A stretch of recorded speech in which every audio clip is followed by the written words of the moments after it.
My mother is always dramatic." The room erupted in laughter. My daughter, Jessica, stood at the center of a crowded dinner party, smiling as if she had just told the funniest joke in the world. I stood frozen beside the dining table, holding a glass of iced tea, while dozens of eyes turned toward me. What none of them knew was that Jessica had just lied. I could have exposed her right there. I could have told everyone what I had discovered. Instead, I smiled, sat back down, and said nothing. 3 months later, I didn't have to defend myself anymore. Karma spoke louder than I ever could. If you've ever been misunderstood by someone you love, I'd love to hear your story. Please like and subscribe if family stories like this resonate with you. And before we begin, tell me in the comments where you're watching from and what time it is there right now. Sometimes it's comforting to know we're not alone. My name is Marilyn Harper, and at 67 years old, I had learned something most people don't understand until much later in life. The people who can hurt you the most are often the ones you love the most.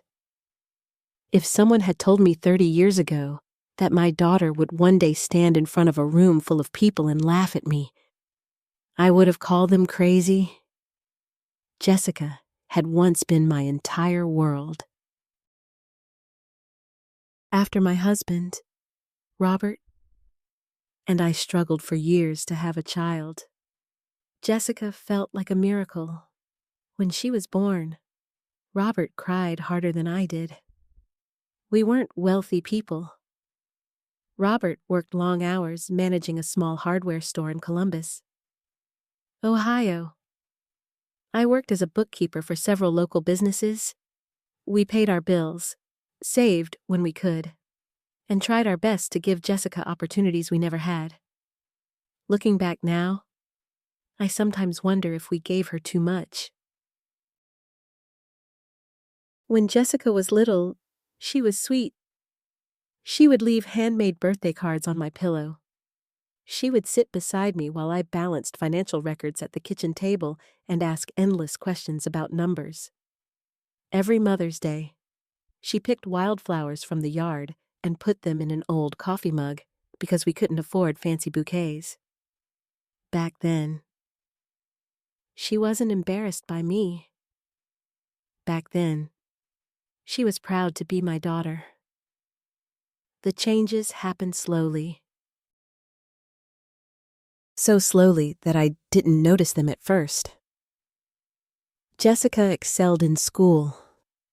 She graduated near the top of her class and eventually entered the real estate business. At first, I was incredibly proud of her. She worked hard. She was ambitious. She had goals. And unlike many young people, she wasn't afraid to chase them. Within a few years, she became one of the most successful realtors in our area. She started appearing in local magazines. Her face showed up on billboards. She attended charity events and networking dinners. People knew her name. I thought success would make her happy. Instead, it seemed to make her restless.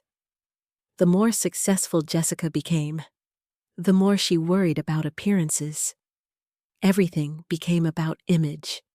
The right neighborhood, the right car, the right clothes, the right friends, the right social media photos, the right story. I remember one afternoon when she visited my house.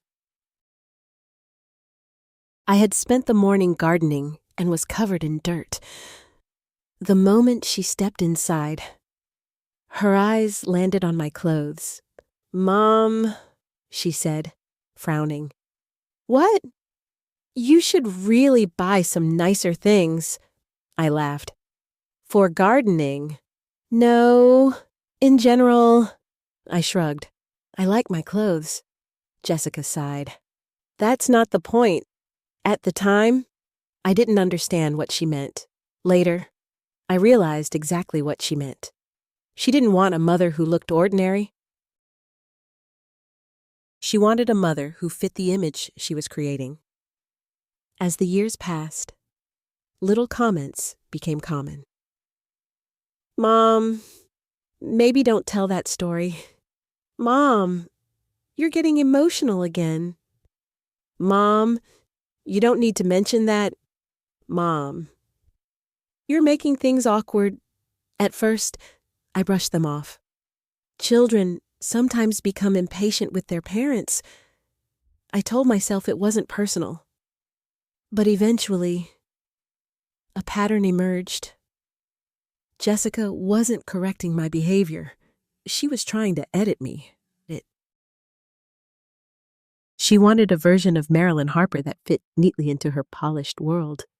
A version without flaws. A version without opinions.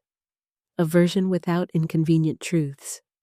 Unfortunately for her, I wasn't that version.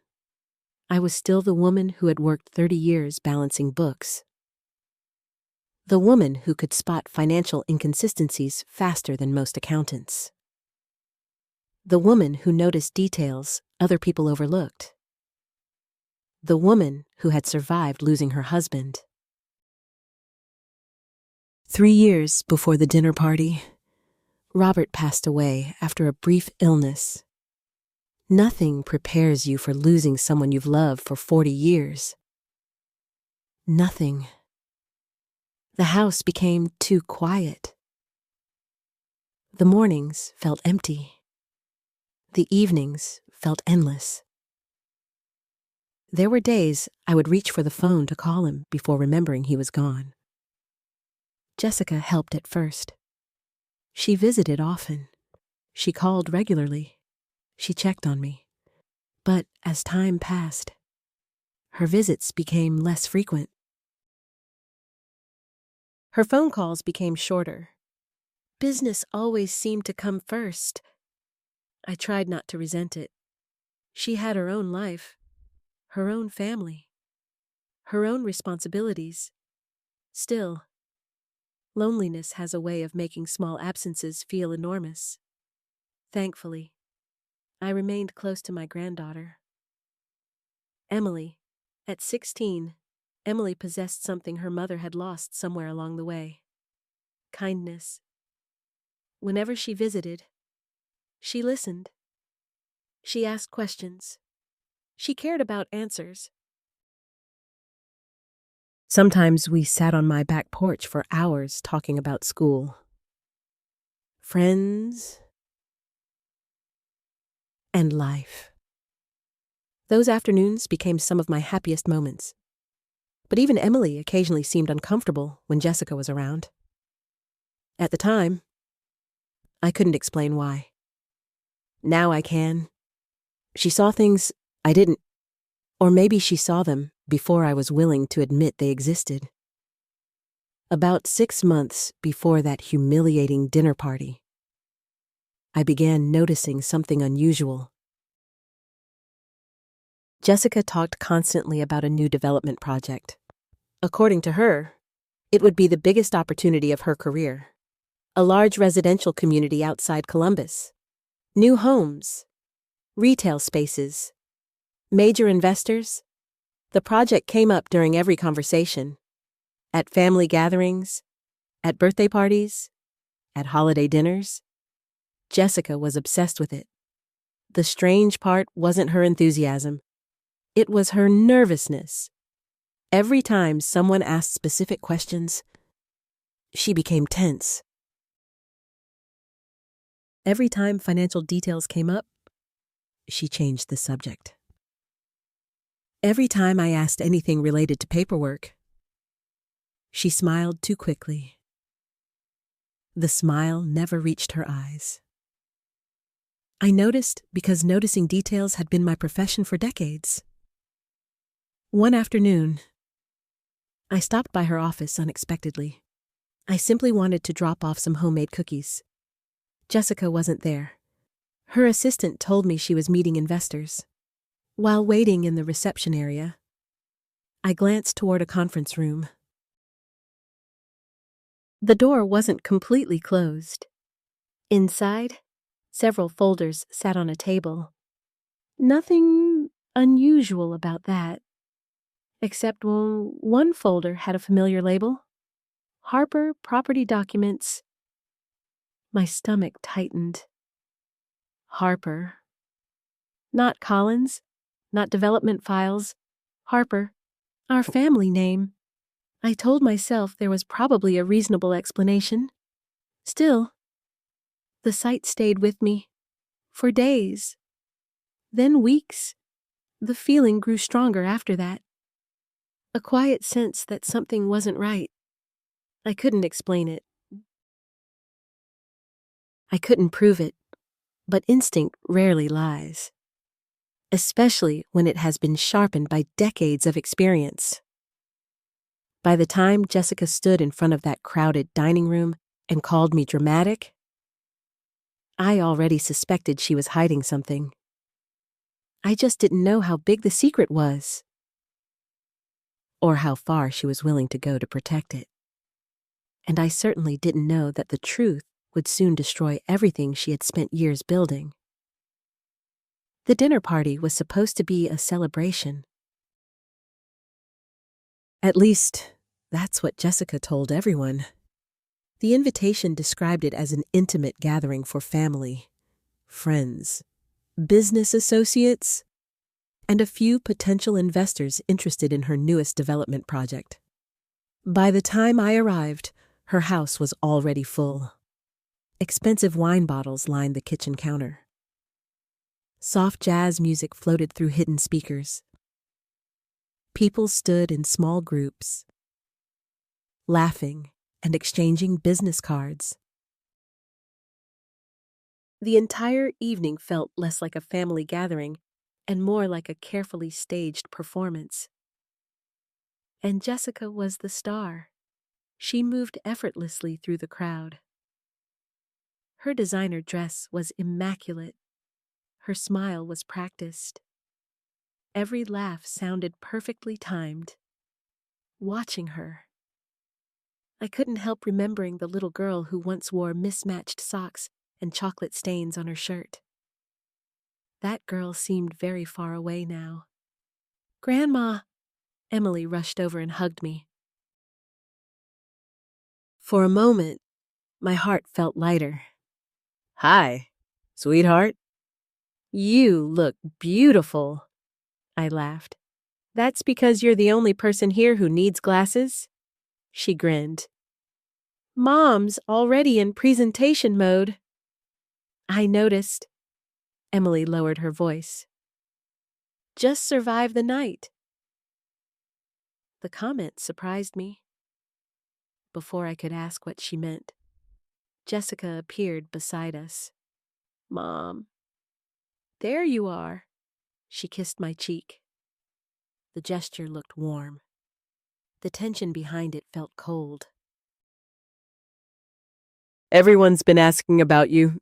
"That's nice." Jessica adjusted a strand of hair. "Try not to bring up Dad's estate tonight." I blinked. "What?" "The investors don't need to hear family financial history." "I wasn't planning to discuss it." "Good." Her smile returned instantly. Too instantly. Then she disappeared into another conversation.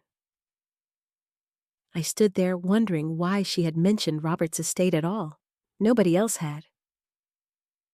The evening continued. I spoke with a few neighbors. I chatted with Emily. I even met several of Jessica's business partners.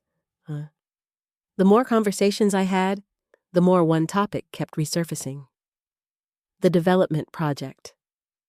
Apparently, Jessica was presenting it as the biggest opportunity of her career. Everyone seemed impressed. Everyone seemed excited. Everyone seemed convinced she was on the verge of something extraordinary. Then dinner began. Guests gathered around several tables arranged throughout the dining room. Jessica stood near the fireplace holding a wine glass. The room gradually quieted. She tapped her spoon against the glass. I just want to thank everyone for being here tonight. Applause followed. Jessica smiled. As many of you know, the Harper Ridge Development Project has been years in the making. The name caught my attention immediately. Harper Ridge. Harper, again, the same name I had seen on the folder weeks earlier. I felt a small knot form in my stomach. Jessica continued speaking. She talked about investors, construction plans, future growth, community benefits. Everything sounded polished. Everything sounded rehearsed. Then she said something that made my pulse quicken. And after months of paperwork, approvals, and final property transfers, we're officially ready to move forward. Property transfers. The phrase lingered in my mind. I waited, listened. Something felt wrong. Then one of the investors raised a question. So all ownership issues have been completely resolved? Jessica smiled. Absolutely, I frowned. Ownership issues. What ownership issues? The investor nodded. That's great news. Jessica lifted her glass. It definitely is. The room relaxed. People returned to eating. Conversation resumed. But I couldn't let it go. Maybe I should have. Maybe I should have ignored the feeling. But after 30 years working with financial records, instincts become difficult to silence. I waited until a natural pause. Then I asked a simple question, a harmless question. At least, that's what I thought. Jessica, she looked toward me. Yes, Mom, I smiled gently. When did the final transfer happen? The room became slightly quieter. Not silent, just quieter. Jessica's smile flickered.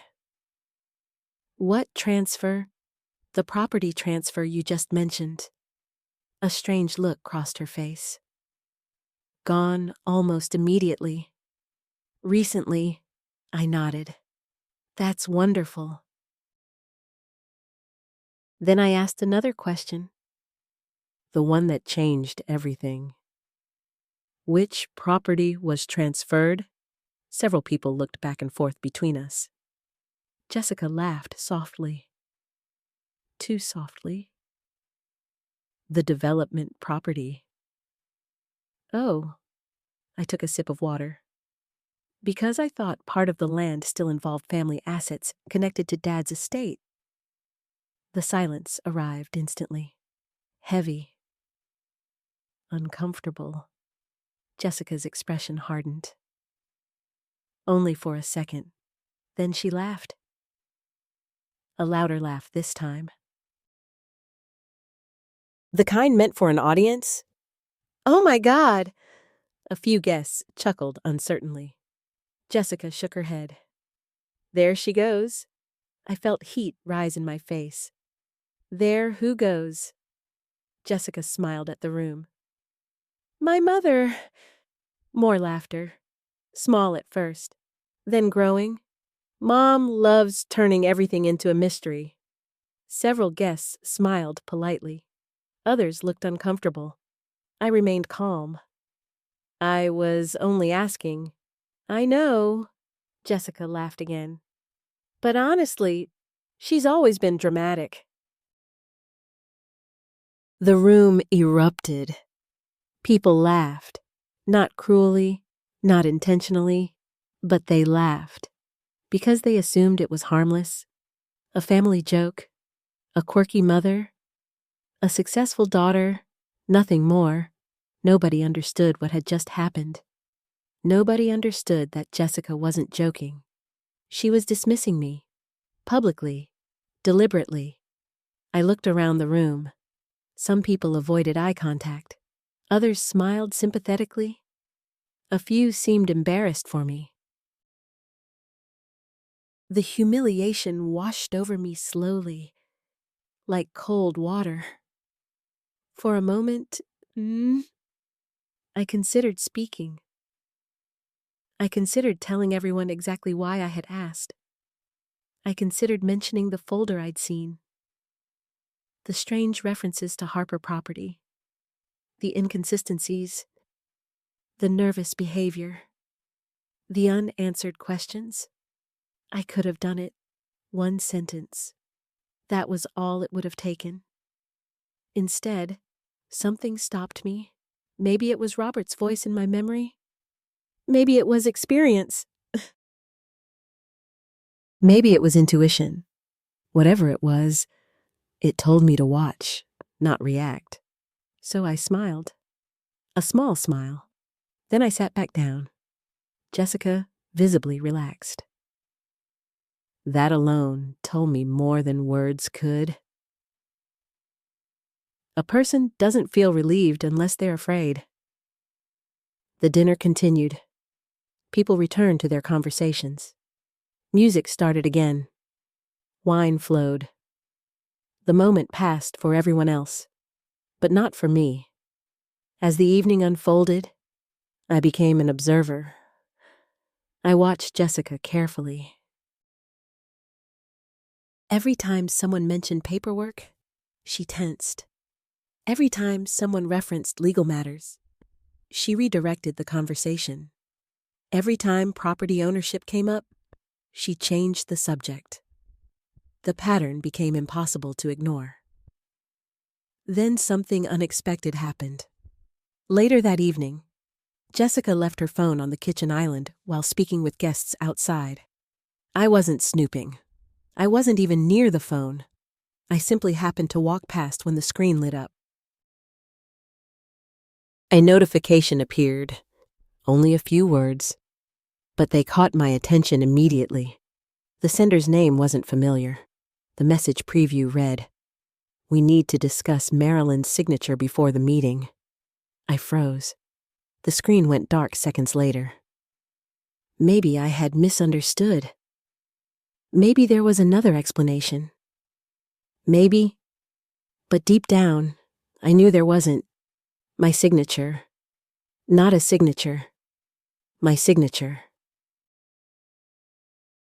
As I stood there staring at the dark screen, every uneasy feeling I'd carried for months suddenly felt justified.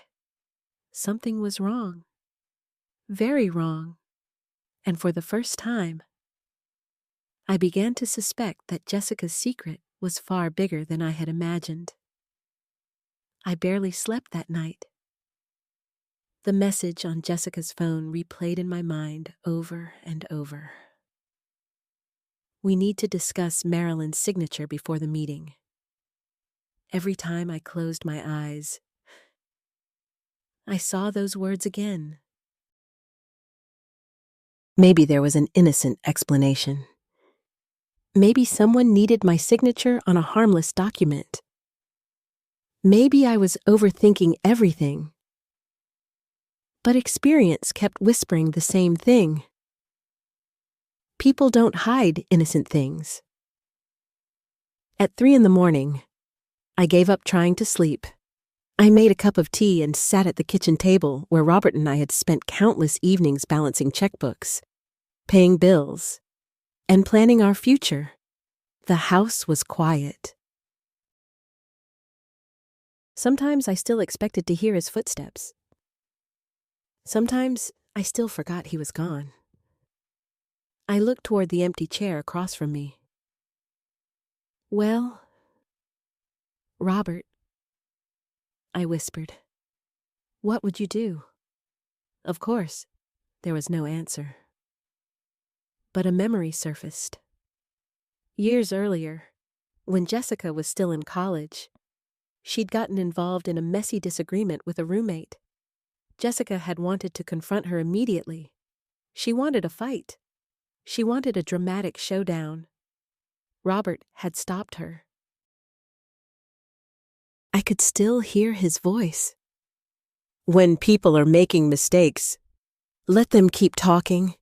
Most people reveal everything eventually. At the time, Jessica had rolled her eyes. I had laughed. Now, sitting alone in the dark kitchen, those words felt different. Maybe Robert had been right. Maybe I didn't need to confront Jessica. Maybe I needed to watch.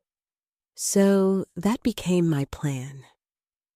I wasn't going to accuse anyone. I wasn't going to argue. I wasn't going to defend myself. I was going to pay attention. The next morning, I opened a filing cabinet in my home office. Most people would have called it clutter. To me, it was history. Decades of financial records, tax returns, property documents, insurance policies, old estate paperwork. As a bookkeeper, I had developed a habit that never disappeared. I kept copies of everything. Robert used to tease me about it. One day, he'd say, "You'll have enough paperwork to build another house." For the first time in years, I was grateful for my obsession. I spent hours reviewing documents. At first, nothing seemed unusual. Then I found a folder labeled Harper Family Property. My pulse quickened. Inside were records connected to land Robert's parents had owned decades ago. Some of the land had been sold. Some had been transferred. Some remained connected to family holdings. I studied every page carefully. Then I found something interesting. Several documents referenced future transfer restrictions, legal language, complex wording, the kind of details most people ignored. The kind of details I never ignored. I highlighted sections and made notes. Then I pulled out additional records. Slowly, a picture began forming. Not a complete picture, but enough to make me uneasy. Around noon, my phone rang. Jessica. I considered letting it go to voicemail. Instead, I answered. "Hello?" "Hi, Mom." Her voice sounded cheerful. "Almost too cheerful. How are you?" "I'm fine." "Good." A brief pause followed. Then she laughed softly. "About last night." I waited. "I hope you weren't upset." There it was. Not an apology. A test. She wanted to know whether I believed her performance. "I wasn't upset." "Good." Her relief was obvious. "I was just joking." "I know." Another pause. Then she quickly changed subjects. "Anyway, I wanted to remind you about the community launch event next month." The development event. Exactly. You seem excited. I am. Her voice brightened. This project is going to change everything. The statement lingered after we ended the call. Change everything. I had a feeling she wasn't exaggerating. Over the following weeks, I became more observant than ever. I attended church, met friends for coffee, visited Emily, maintained my normal routine, but behind the scenes, I was collecting information, small pieces, tiny details. Individually, they meant very little. Together, they formed patterns. And patterns tell stories. One afternoon, I decided to review old email accounts. Most contained nothing important. Newsletters, receipts, family messages. Then I found an email chain from nearly a year earlier.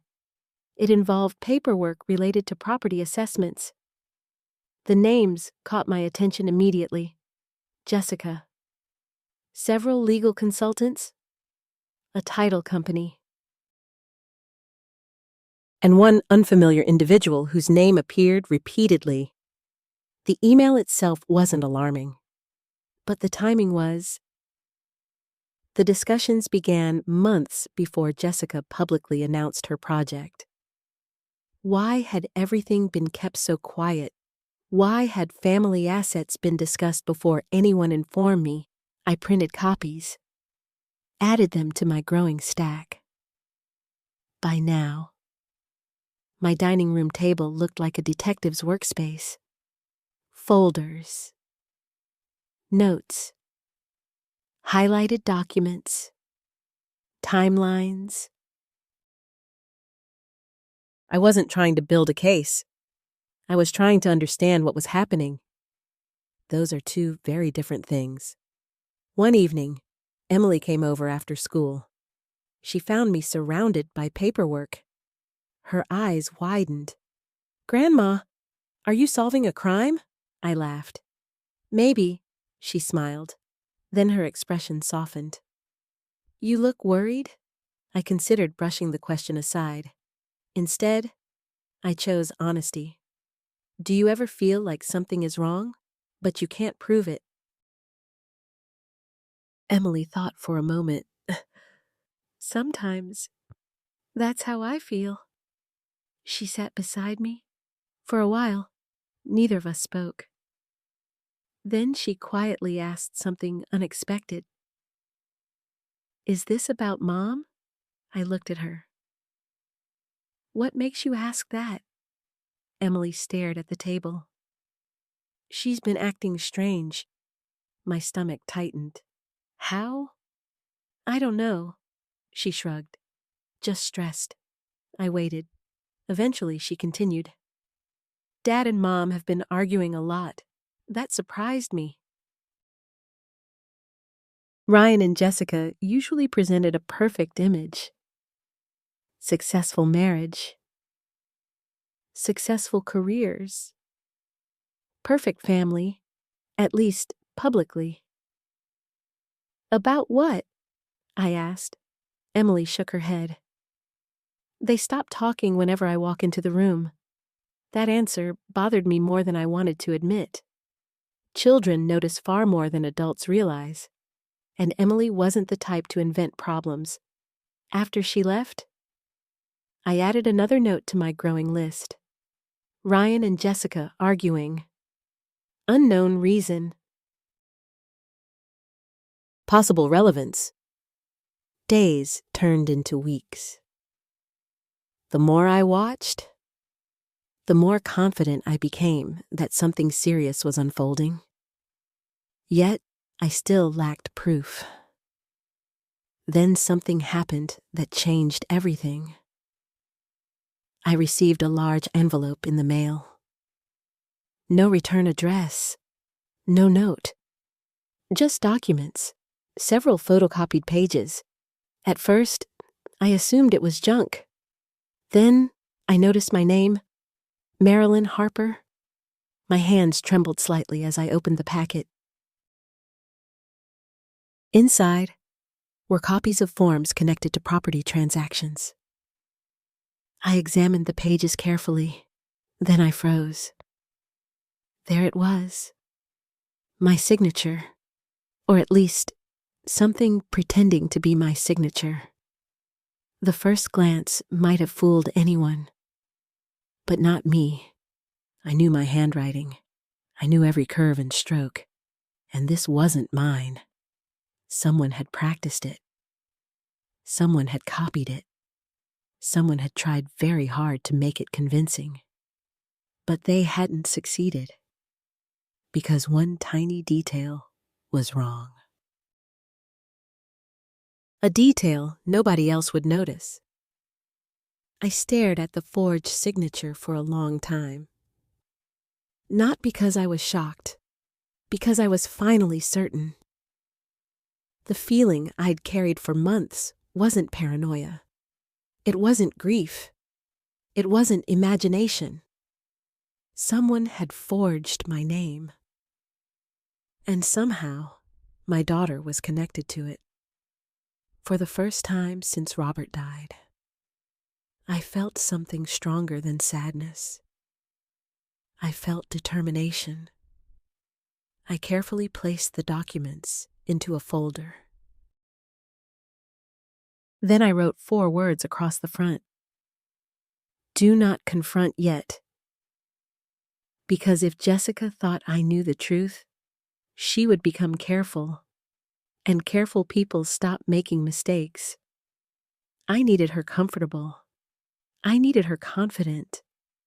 I needed her to believe that Marilyn Harper was exactly what she'd been telling everyone.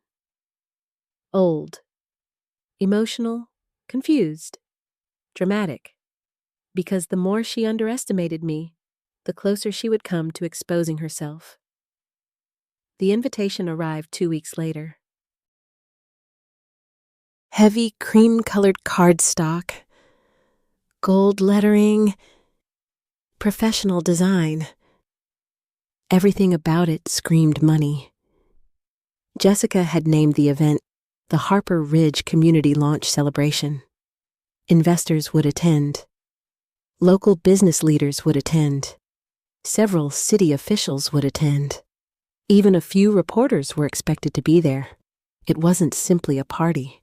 It was a public announcement. A carefully orchestrated moment designed to elevate Jessica's reputation. And according to the invitation, I was expected to be there. Not invited. Expected. The distinction mattered. Jessica called the same evening. Did you get the invitation? I did. Great. She sounded relieved. You'll come. Right. I smiled to myself. Interesting. Not, I hope. Not, I'd love for you to come. You'll come. As if my attendance was important. Maybe even necessary. I suppose so. Perfect. Another pause. Then she added something that caught my attention. There'll be media there. Oh, nothing major. Just some local coverage. I see. You know how these things work. Actually, I did. Image mattered. Appearances mattered. And apparently, having the elderly mother of the successful developer standing nearby helped tell the story Jessica wanted people to believe. The story of a loving family. The story of a hardworking daughter honoring her roots. The story of success. Unfortunately for Jessica, stories and truth aren't always the same thing. After the call ended, I looked at the growing collection of documents on my dining room table. The forged signature sat on top. I still hadn't told anyone. Not the police. Not a lawyer. Not even Emily. Part of me wondered whether I should. The other part knew it was too early. I still didn't understand the entire picture. And when you're dealing with something complicated, acting too quickly can destroy valuable evidence. So I continued doing what I'd been doing. Watching, listening, waiting. A few days before the event, I stopped by Jessica's office. This time, I had a legitimate reason. Emily had forgotten a jacket in my car. Jessica was nearby and asked if I could drop it off. The office was busy when I arrived. Employees hurried through hallways carrying folders and tablets. Phones rang constantly. The atmosphere felt tense, almost frantic. A receptionist greeted me. Mrs. Harper, good to see you. Thank you. Jessica's in a meeting. No problem. I'm just dropping something off. The receptionist smiled. You can leave it with me. I handed over the jacket. Then something caught my eye. Mounted on a nearby wall was a large display board for the Harper Ridge project. Architectural renderings. Maps. Promotional images. Development schedules. Nothing unusual. until I noticed a framed document positioned near the center. Curious, I stepped closer. The title read, Property Transfer Authorization. A copy, not an original, but enough to make my heart pound. The signature at the bottom looked familiar, because it was supposedly mine. I stared at it. The same forgery, the same slight mistake, the same imperfect imitation. My pulse quickened. Who would display a forged document? Publicly, the answer came immediately. Someone who believed nobody would recognize it. Someone who thought the real Marilyn Harper was too emotional, too old, or too confused to notice. I quickly took out my phone. One photograph, then another, then a close-up. Years ago, I wouldn't have known how to collect evidence discreetly. But technology had made it surprisingly easy. "Can I help you?" The voice startled me. I turned around. A young woman stood behind me. Dark hair, professional clothing, nervous smiles. I recognized her immediately. Chloe Parker, Jessica's assistant. The same name I'd seen repeatedly in several email chains. "Oh, hello?" She glanced toward the display board, then back at me. For a moment, she looked genuinely uncomfortable. "Beautiful project, isn't it?" she asked. "Very impressive." Her smile faltered slightly, almost as if she wanted to say something else, something important. But then, another employee called her name. The moment disappeared. "Nice seeing you, Mrs. Harper." "You too."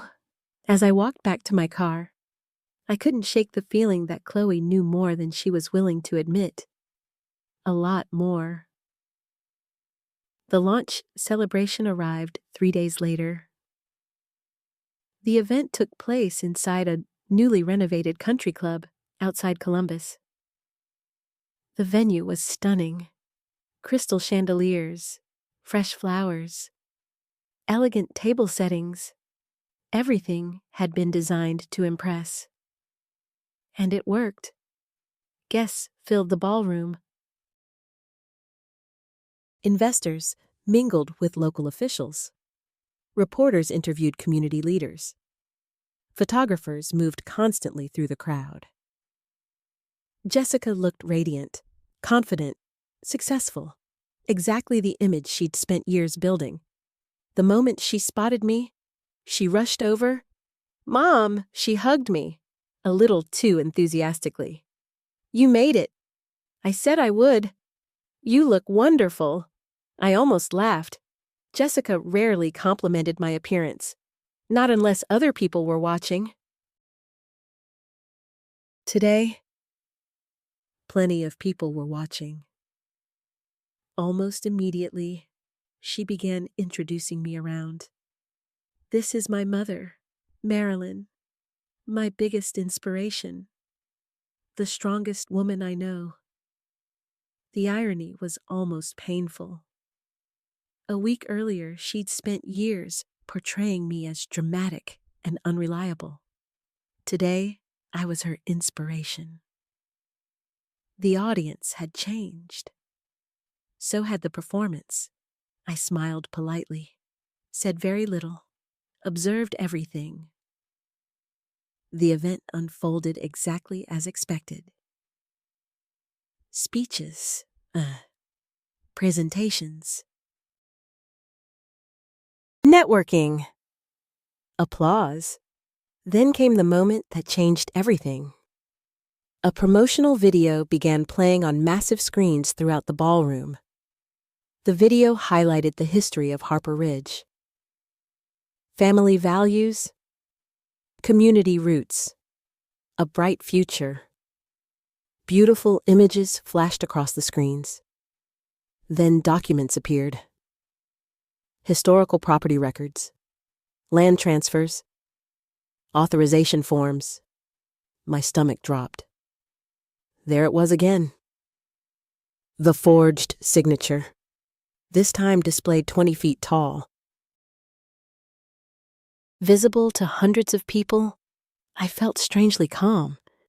Not angry, not emotional, calm. Because the bigger the lie becomes, the harder it is to hide. As the video ended, guests applauded enthusiastically. Jessica stepped onto the stage. She thanked investors. She thanked community leaders. Then she did something unexpected. She invited me onto the stage. "Mom, come up here." The crowd applauded. I froze briefly. This hadn't been mentioned beforehand. Jessica smiled brightly. The perfect daughter, the loving daughter, the successful daughter, the actress. Slowly, I walked onto the stage. She wrapped an arm around my shoulders. Photographers immediately began taking pictures. Then Jessica spoke into the microphone. My mother taught me everything about hard work. The audience smiled. Without her, none of this would be possible. More applause. I looked out across the room. Dozens of faces, hundreds of eyes. Everyone believing the story Jessica wanted them to believe. Then something happened. A businessman near the front raised his hand. "Mrs. Harper," Jessica laughed. "I think he has a question for you." The man smiled politely. "You must be incredibly proud." Before I could answer, another investor added something. "You've been involved with the project since the beginning." Right. The room became very quiet. Jessica's smile stiffened, almost imperceptibly. But I noticed. Because I always noticed. I looked at the investor, then at Jessica, then back at the audience. The truthful answer would have complicated everything. The strategic answer would reveal much more. So I smiled and said the simplest thing possible. "No." The room fell silent. Jessica's expression changed instantly. For the first time all evening. Genuine fear appeared in her eyes. "No." The single word hung in the air. For a moment, nobody moved. The investor blinked. Jessica's arm tightened slightly around my shoulder. The smile on her face remained, but only because years of public appearances had taught her how to hide panic. I recognized the look immediately. It was the same expression she'd worn at the dinner party when I asked about property transfers. The same expression she'd worn whenever conversations drifted too close to uncomfortable truths. The investor looked confused. "You weren't involved." I shook my head gently. "No, sir." The room remained quiet. I actually learned about many parts of the project the same way everyone else did. A few guests exchanged glances. Nothing dramatic. Nothing accusatory. Just enough to create uncertainty. Jessica laughed. A little too loudly. Mom's being modest. Several people laughed politely. The tension eased. At least on the surface. Jessica quickly redirected the conversation. She thanked the audience. Finished her speech? Then guided me off the stage before anyone could ask another question. The moment we stepped into a private hallway. Her smile disappeared. "What was that?" Her voice was low. Controlled. Dangerously controlled. I looked at her calmly. "What do you mean? You embarrassed me." I answered a question. You know exactly what you did. I studied her face. The anger, the fear, the frustration. And underneath it all, something else. Desperation. For a second, I almost felt sorry for her. Almost. Then I remembered the forged signature, the lies, the humiliation at the dinner party, the rumors she'd been spreading about me. My sympathy faded quickly. I simply told the truth. Jessica stared at me. Then she forced another smile. People were approaching, witnesses, an audience. Instantly, her public mask returned. We'll talk later. Without waiting for a response, she walked away. The rest of the evening felt different. Subtle, but different. I noticed investors watching Jessica more carefully. I noticed whispered conversations. I noticed questions being asked. Small questions. Reasonable questions. Questions that hadn't existed before. The most interesting reaction came from Ryan.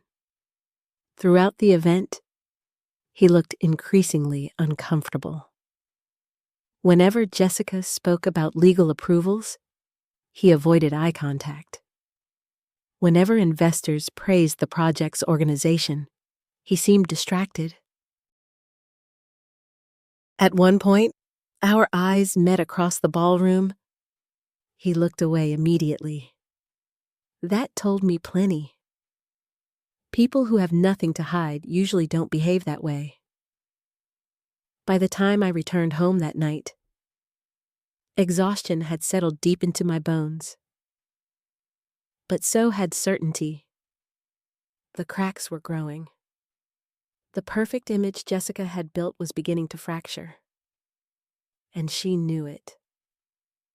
3 days later, an unexpected visitor arrived at my front door. Margaret Bennett, my longtime neighbor. At 72, Margaret possessed the rare ability to know everything happening within 3 miles of her house. Not because she was nosy, because people naturally talked to her. They trusted her. And when people trust someone, information flows freely. I opened the door. Margaret, she looked unusually serious. We need to talk. That immediately caught my attention. Margaret rarely started conversations that way. I invited her inside. We settled into the living room. She accepted a cup of coffee but didn't drink it. Instead, she stared at the mug. Gathering her thoughts? Finally, she looked up. Something strange happened. My stomach tightened. What kind of strange? She leaned forward. Do you remember the old Harper house? Of course I did. Robert's parents had lived there decades ago. The property sat empty now. Most of the important family documents had been removed years earlier. But not everything. Some records still remained in storage. Yes, Margaret nodded. Someone was there last week. I frowned. What do you mean? I mean someone was inside. The room suddenly felt smaller. What happened? Margaret took a breath. My grandson drives past that property every night delivering packages. I listened carefully. He noticed lights on. The old house shouldn't have had lights. Nobody lived there. Nobody should have been there. When, late, she hesitated. Around midnight, I felt a chill. What did he do? He thought it looked suspicious, so he parked nearby. Margaret paused. He saw 2 people carrying boxes. My pulse quickened. What kind of boxes? File boxes. The answer hit me like ice water. Documents, records, paperwork? Exactly the kind of things someone might want if they were trying to erase evidence. Or find something. What happened next? He took a few pictures from a distance. I stared at her. You have pictures? Margaret nodded. That's why I'm here? She reached into her purse. A moment later, she handed me several printed photographs. The images were grainy, dark, taken from far away, but they were clear enough. 2 figures. The old Harper property, boxes being loaded into an SUV. I studied the first image, then the second, then the third. My heartbeat accelerated. The taller figure was unmistakable. Ryan. I recognized his build immediately. His posture. His profile, even from a distance. It was Ryan. The second figure was harder to identify. A woman, dark clothing, baseball cap, face partially hidden. But something about her seemed familiar. Very familiar. I looked closer, then closer still. My stomach sank. Jessica. I couldn't prove it. Not definitively. But every instinct I possessed screamed the same conclusion. Jessica and Ryan had been searching through the old Harper property. At midnight. Secretly. For reasons they clearly didn't want anyone discovering? Margaret watched my reaction. You know who they are, don't you? I remained silent. After a moment, she sighed. I thought so. We sat quietly for several seconds. Then she asked the question I was already asking myself. What were they looking for? I wished I knew. The photographs answered one question, but created 10 more. Why risk sneaking into the property? Why remove boxes? Why do it at night? Why not simply ask for access, unless... My thoughts stopped abruptly. Unless they were searching for something specific, something important, something they couldn't afford for me to find first. The realization made my skin crawl. After Margaret left, I spread the photographs across my dining room table. The forged signature, the suspicious emails, the strange property transfers, the late-night visit, the growing tension between Jessica and Ryan. The pieces were multiplying. And for the first time, another possibility entered my mind. Maybe Ryan wasn't the mastermind. Maybe he wasn't even a willing participant. In every photograph, his body language looked tense, uncomfortable, reluctant, like a man following instructions he didn't fully agree with. The more I studied the images, the stronger that feeling became. Which raised a troubling question. If Ryan wasn't leading this, then who was deep down? I already knew the answer. I just wasn't ready to say it aloud. Because accepting that truth meant accepting something even more painful. The daughter I had spent my life protecting might be capable of far more than simple lies. And if that was true, then whatever she was hiding had become dangerous enough to keep her awake at night. Dangerous enough to send her searching through abandoned family property after midnight. Dangerous enough to risk everything she had built, including her own family. The rumors started quietly. That's how most betrayals begin. Not with a dramatic confrontation. Not with shouting. Not with obvious cruelty. They begin with whispers, small comments, carefully planted doubts, questions disguised as concern. At first, I didn't realize what was happening. A woman from church approached me after Sunday service. We'd known each other for nearly 15 years. Her name was Carol. She hugged me warmly, then held my hands a little longer than usual. "How are you feeling these days, Marilyn?" The question seemed innocent enough. "Fine," she smiled. "That's good." Then she hesitated. A strange look crossed her face. The kind people wear when they're trying not to say something. "Why do you ask?" I said. Carol quickly shook her head. "Oh, no reason. But there was a reason. I could see it. I simply didn't know what it was yet." 2 days later, something similar happened again.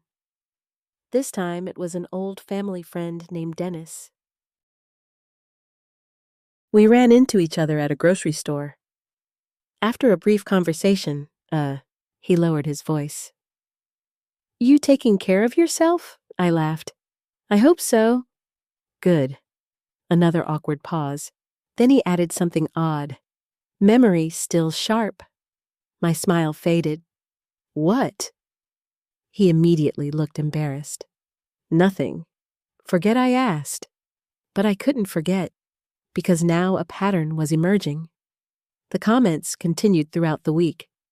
Different people, different conversations. The same underlying message. Concern, questions, uncertainty, not about my health, about my mind. And then I finally understood. Someone was talking. Someone was creating a narrative. Someone wanted people to believe Marilyn Harper wasn't entirely reliable.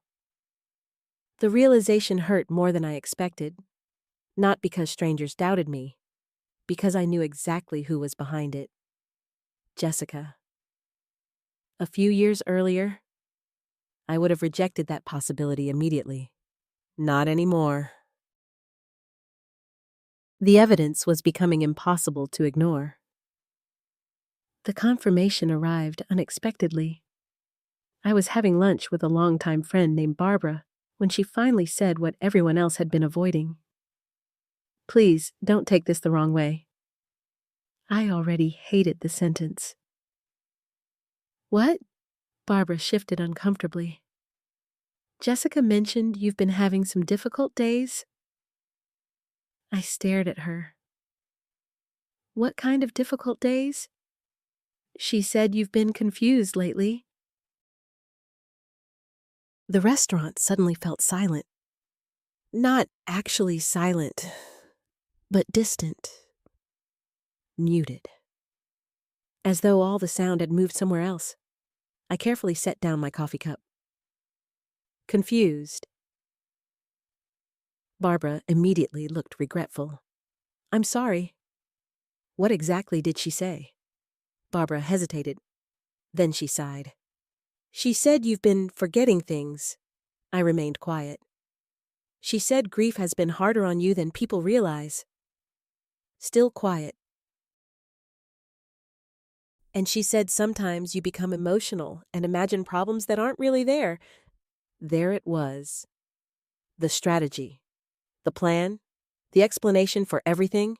The dinner party. The jokes. The dismissive comments. The public humiliation. The rumors. Jessica wasn't merely insulting me. She was building a case. Not a legal case.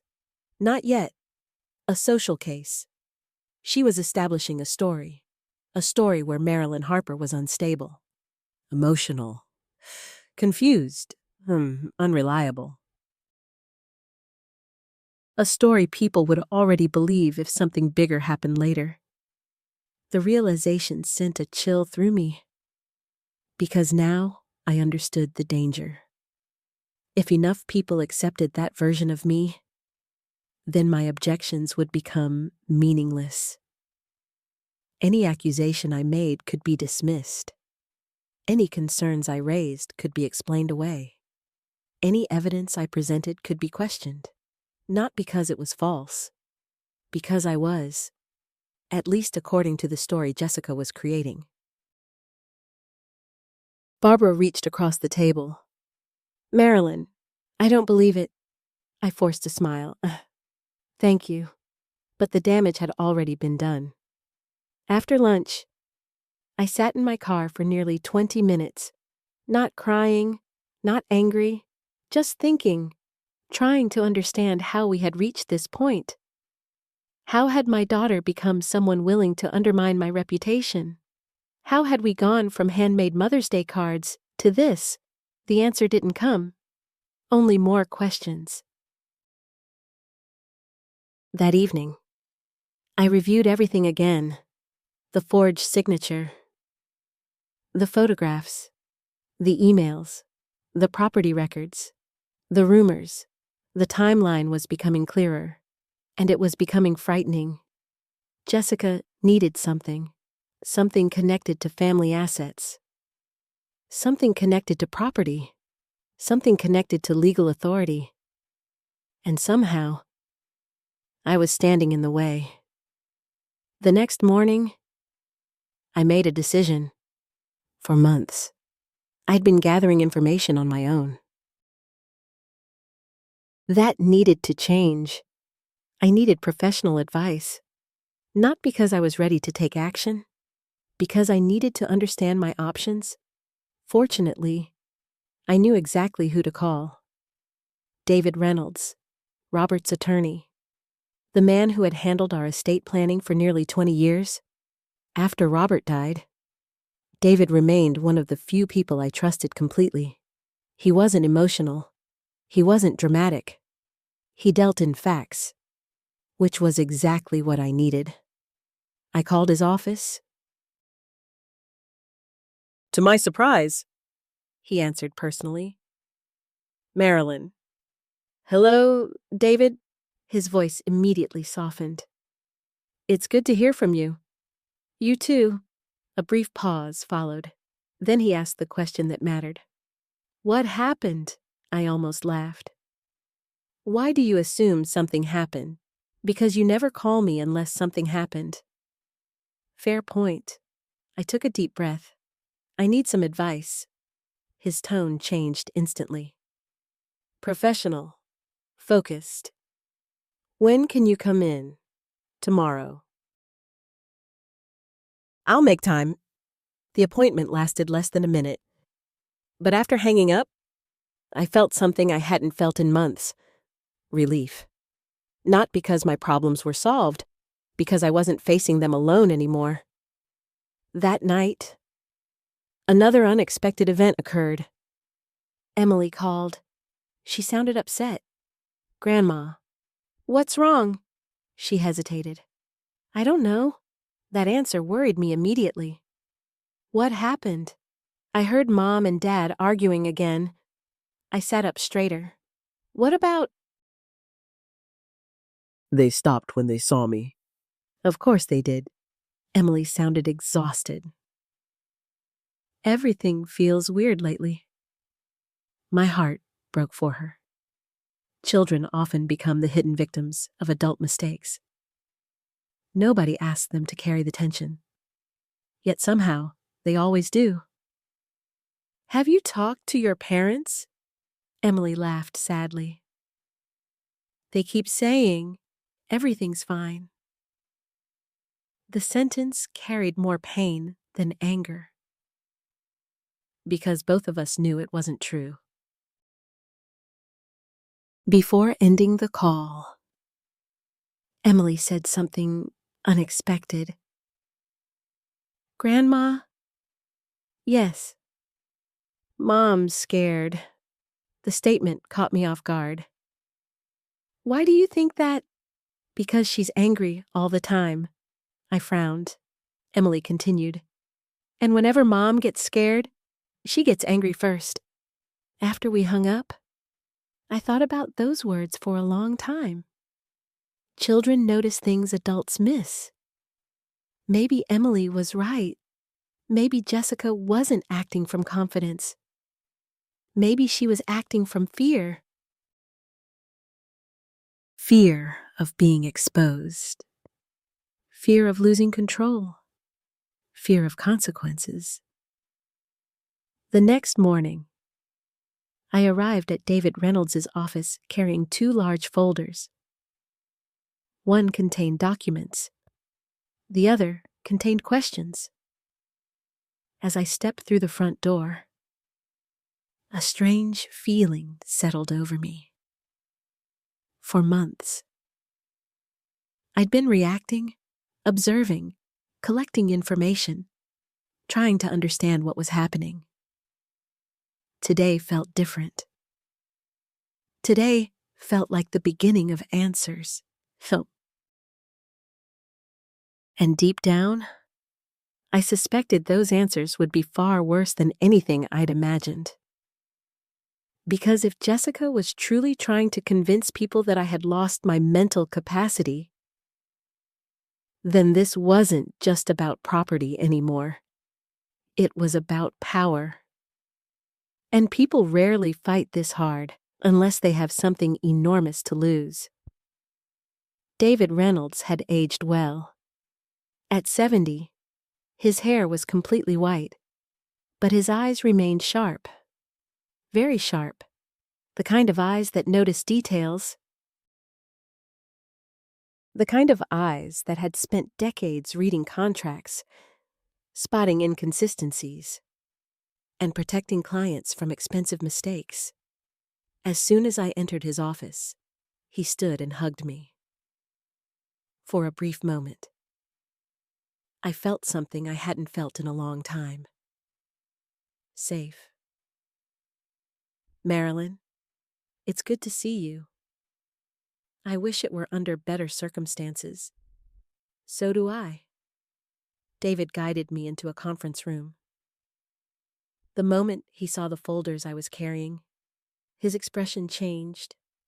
Not alarmed, concerned. Let's start from the beginning. For nearly an hour, I explained everything.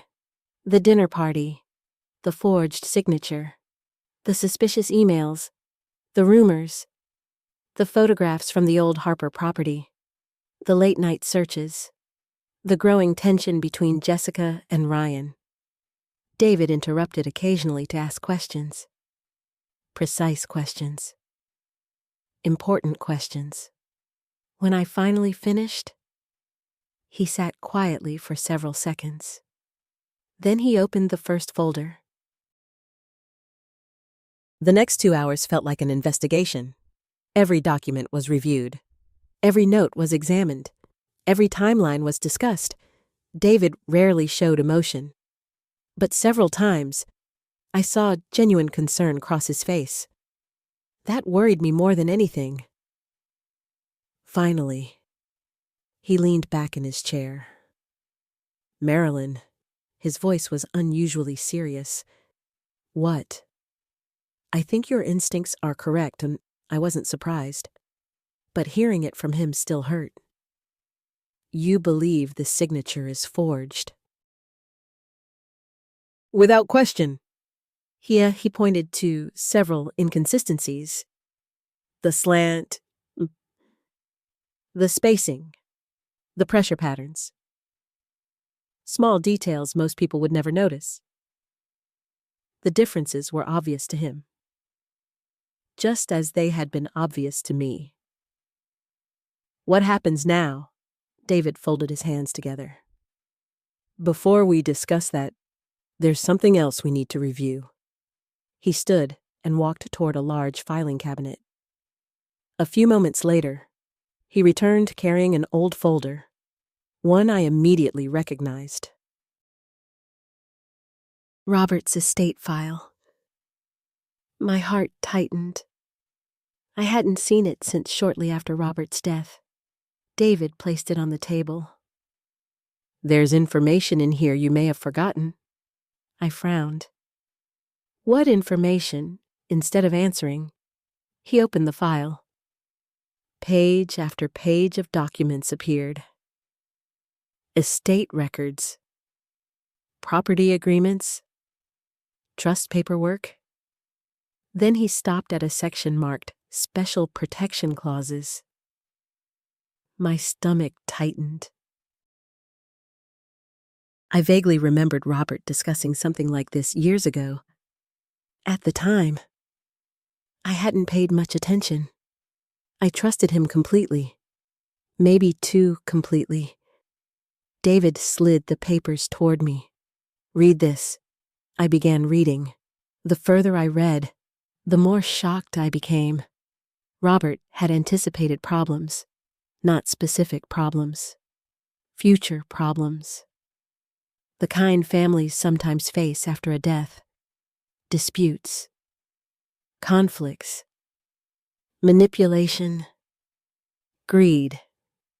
He had built protections into the estate. Extensive protections. The primary family property. Several investment accounts. A private family trust. Everything contained safeguards. Layers of safeguards.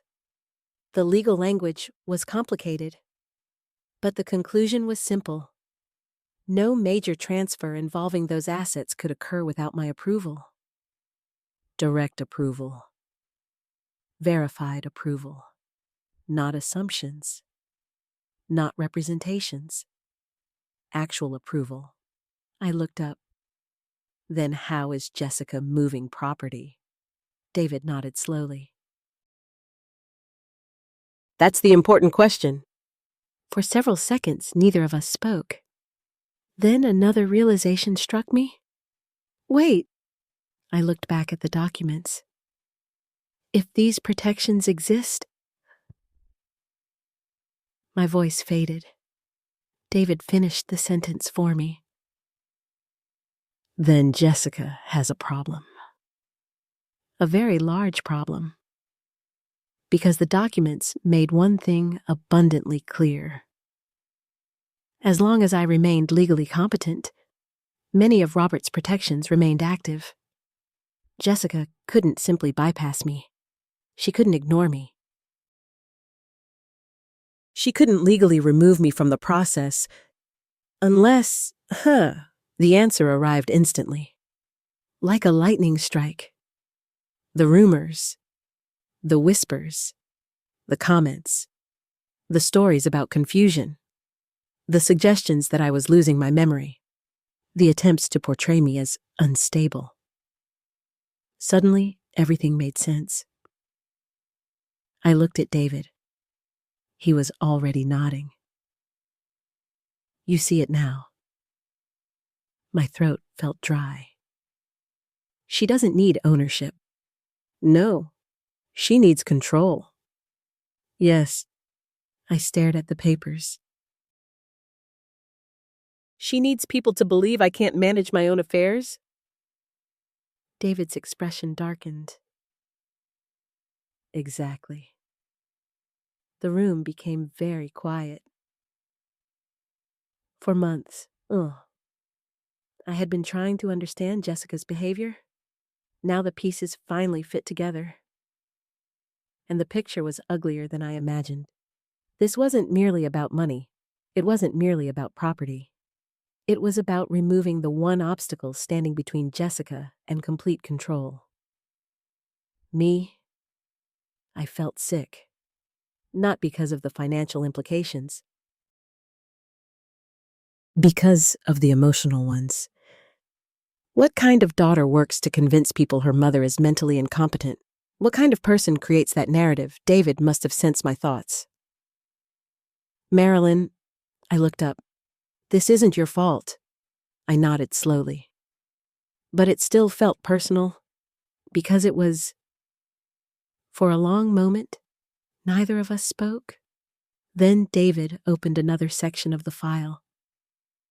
What you're about to read is even more important? I frowned. What is it? Robert's contingency clause. The name sounded vaguely familiar. I began reading. Halfway through the document, my eyes widened, then widened again.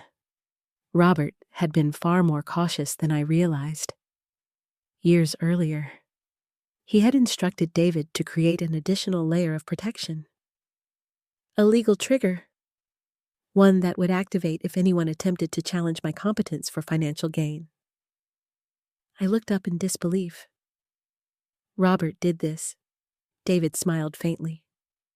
He loved you. The emotion hit me unexpectedly. For a moment, I couldn't speak. After 40 years together, Robert had known me better than anyone. Apparently, he'd also understood human nature better than I did, because he had prepared for exactly this kind of situation. The clause was brilliant. If someone attempted to gain control of protected assets by challenging my mental capacity, additional reviews would be triggered. Independent evaluations, legal audits, comprehensive examinations. The process would become far more difficult, far more expensive, far more dangerous for anyone acting dishonestly. Jessica probably didn't know this. Or if she did know, she hadn't fully understood it. Either way, her strategy suddenly looked much riskier. David closed the folder. There's one more thing. I braced myself. What now? He slid another document across the table. A trust summary. I skimmed it quickly, then stopped. My pulse accelerated. A family trust. Still active. Substantial assets.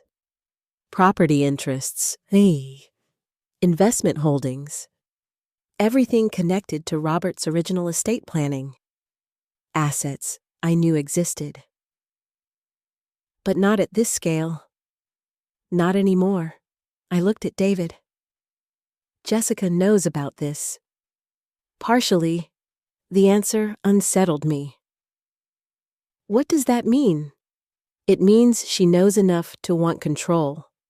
The room seemed smaller, the stakes suddenly much larger.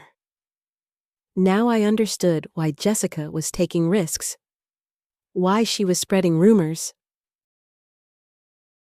why she was searching old properties, why forged signatures were appearing, why pressure kept increasing. The trust wasn't just valuable.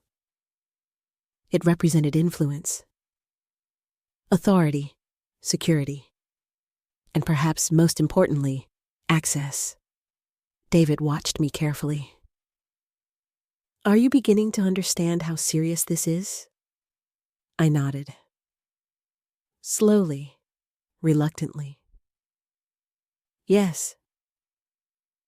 The problem wasn't getting smaller. It was growing. Every answer created new questions. Every discovery revealed deeper layers. David leaned forward. Marilyn, listen carefully. I met his gaze. If Jessica decides to pursue legal action regarding your competency, you need to be prepared. My heartbeat quickened. Do you think she'll do it? David didn't answer immediately. That silence told me everything. Finally, he spoke. I think she's desperate. The words lingered. Desperate people make dangerous decisions. Desperate people take risks. Desperate people convince themselves they have no choice. And according to everything I'd discovered so far, Jessica was running out of options. As I left David's office later that afternoon, the sun was beginning to set. The world looked exactly the same. Traffic moved normally. People walked through parking lots. Life continued. Yet everything had changed, for months. I'd been searching for answers. Now I had them. And the truth was worse than I imagined. My daughter wasn't simply hiding something.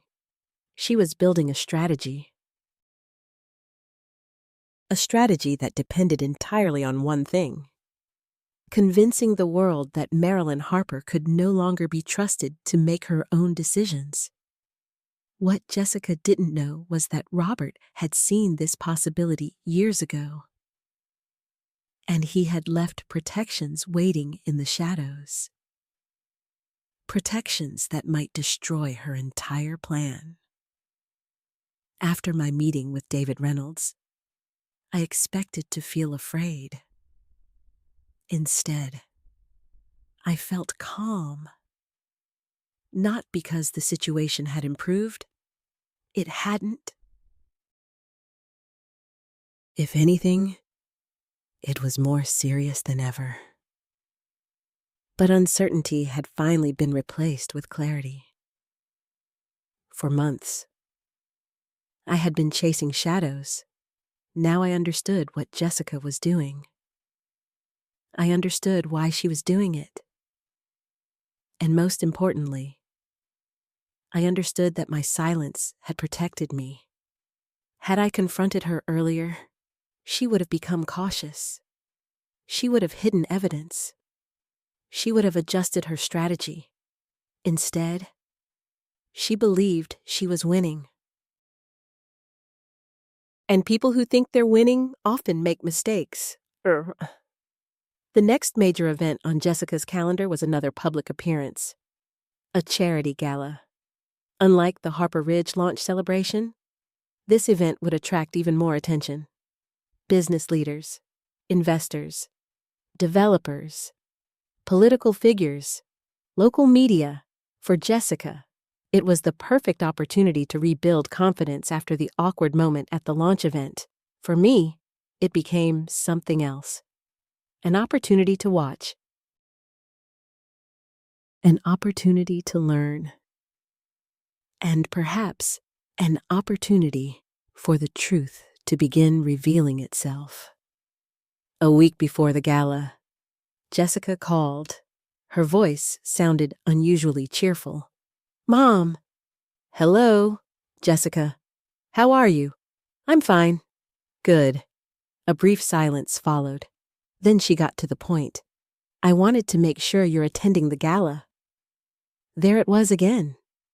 Not an invitation, an expectation. "I'll be there." She immediately relaxed. "Wonderful. Why is my attendance so important?"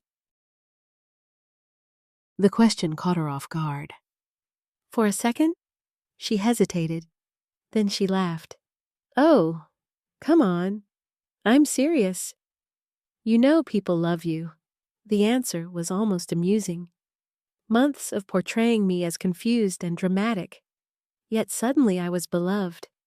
The contradiction spoke for itself. "I'll see you there." After we hung up, I sat quietly. The pattern was becoming obvious. Whenever Jessica needed credibility, she wanted me nearby. Whenever I became inconvenient, she questioned my judgment. I wasn't a person anymore.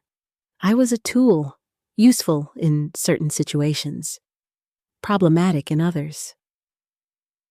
The realization hurt, not because it surprised me, because it confirmed what I'd been trying not to believe.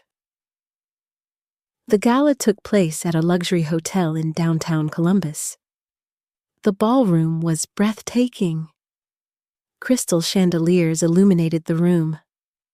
Elegant centerpieces decorated every table. Soft, classical music drifted through the air. The entire evening radiated wealth and influence.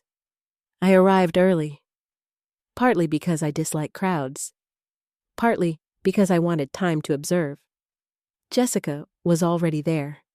She stood near the stage speaking with several investors. Even from across the room, I could see the strain beneath her polished smile. She looked tired, worried. The confidence she displayed publicly seemed thinner than before. When she spotted me, she immediately approached. "Mom." She hugged me. Again, more for the audience than for either of us. You look beautiful. Thank you. For a brief moment, neither of us spoke. Then she surprised me. You've been quiet lately. I almost laughed. The irony was incredible. After years of telling everyone I was too emotional, too dramatic, too outspoken, now my silence bothered her. I've been thinking. Her smile faded slightly. Dangerous hobby? I smiled.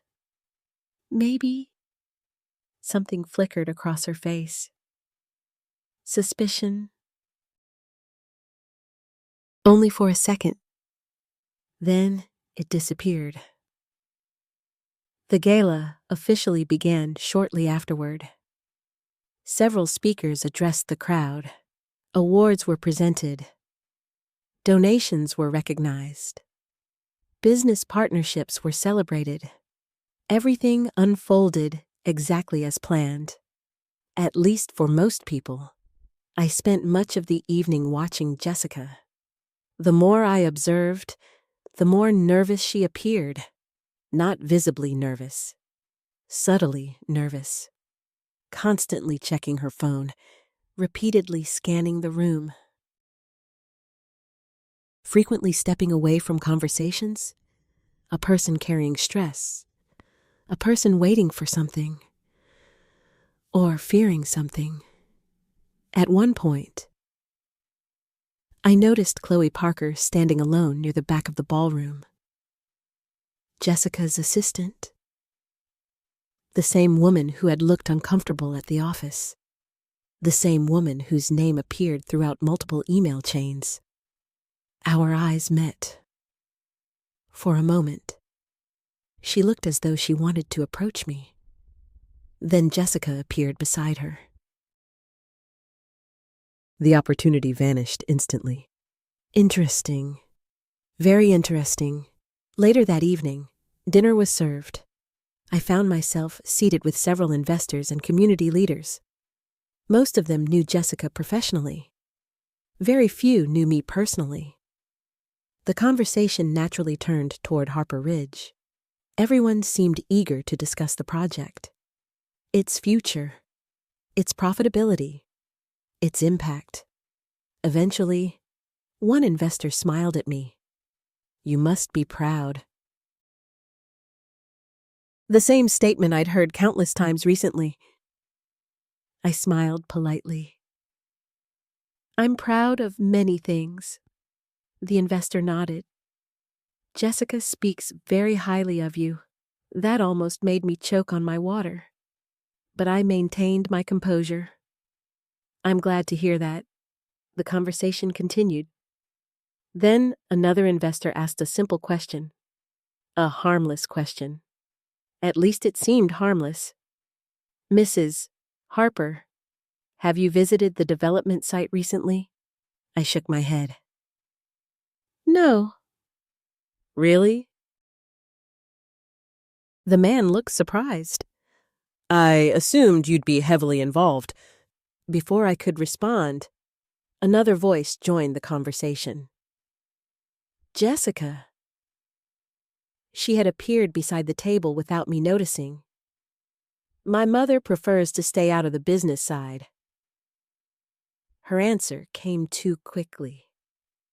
Too smoothly. The investor nodded. "Makes sense." Jessica smiled. Then she looked directly at me. A silent warning. Not obvious. Not dramatic. Just a look. A look that said, "Be careful." The old Marilyn might have reacted. The old Marilyn might have challenged her. Instead, I smiled and remained silent. The reaction unsettled her. I could see it. because silence creates uncertainty, and uncertainty creates fear. For months, Jessica had expected me to defend myself, to argue, to explain, to fight. Instead, I had become unpredictable, and that frightened her. As the evening progressed, something unexpected happened. During a networking session, Jessica took the stage for a short presentation. Nothing controversial, nothing dramatic, a simple speech about community development and future growth. Yet midway through her remarks, she made a mistake, a small one. But important. While discussing project approvals, she referenced a document that supposedly finalized certain property arrangements months earlier. The problem: I knew that document, I knew the date, and I knew the timeline didn't match. The discrepancy lasted only seconds. Most people never noticed. I did, and judging by several expressions in the audience, I wasn't alone. One investor frowned, another exchanged a glance with his colleague. Questions had begun. Tiny questions, quiet questions, the dangerous kind. Jessica continued speaking, but for the first time, the room's energy had changed. People weren't simply listening anymore. They were evaluating, analyzing, wondering. The speech ended to polite applause. Nothing dramatic happened. No confrontation, no accusations, no public exposure. Yet something important shifted. Confidence weakened. Trust cracked. Doubt entered the room. And once doubt enters a room, it rarely leaves. After the presentation, I stepped outside onto a balcony overlooking the city. The cool evening air felt refreshing. For several minutes, I stood alone. Then someone joined me. Ryan. Neither of us spoke immediately. He stared at the city lights. I stared at the horizon. Finally, he broke the silence. "How are you doing, Marilyn?" The question sounded genuine. Painfully genuine. "I'm all right." He nodded. More silence. Then he surprised me. "Sometimes staying quiet is the hardest thing a person can do." I turned toward him. His eyes remained fixed on the city. Not on me. Not on the ballroom. The city. As though he couldn't bear to look directly at the conversation he was having. My heart began beating faster. Because that sentence didn't sound random. It sounded like a confession. Or perhaps a warning. Before I could respond, his phone vibrated. He glanced at the screen. His face changed instantly. Fear, real fear. Then he quickly slipped the phone into his pocket. I should get back inside. He started walking away, then stopped. For a brief moment, he looked over his shoulder and quietly said something that stayed with me long after he disappeared. "Not everyone is as comfortable with this as you think." Then he walked away, leaving me alone with the city lights and a growing certainty. The people around Jessica were beginning to crack. The pressure was becoming too much. And when pressure builds long enough, eventually someone breaks. Ryan's words stayed with me for days. Not everyone is as comfortable with this as you think. I replayed them repeatedly. The sentence wasn't accidental. It wasn't casual conversation. It was a message. The problem was that I didn't yet know exactly what message he was trying to send. Was he warning me, protecting himself, asking for help, or simply trying to ease his own conscience, whatever the answer? One thing had become clear. The people around Jessica were beginning to crack. And when cracks appear, the truth eventually finds its way through them. 3 days after the gala, I received a call from David Reynolds. His tone was calm, but I had known David long enough to hear the urgency beneath it. "Marilyn, what's happened? I think we've got something." My heart immediately began racing. "What kind of something? Can you come by my office? Today, as soon as possible."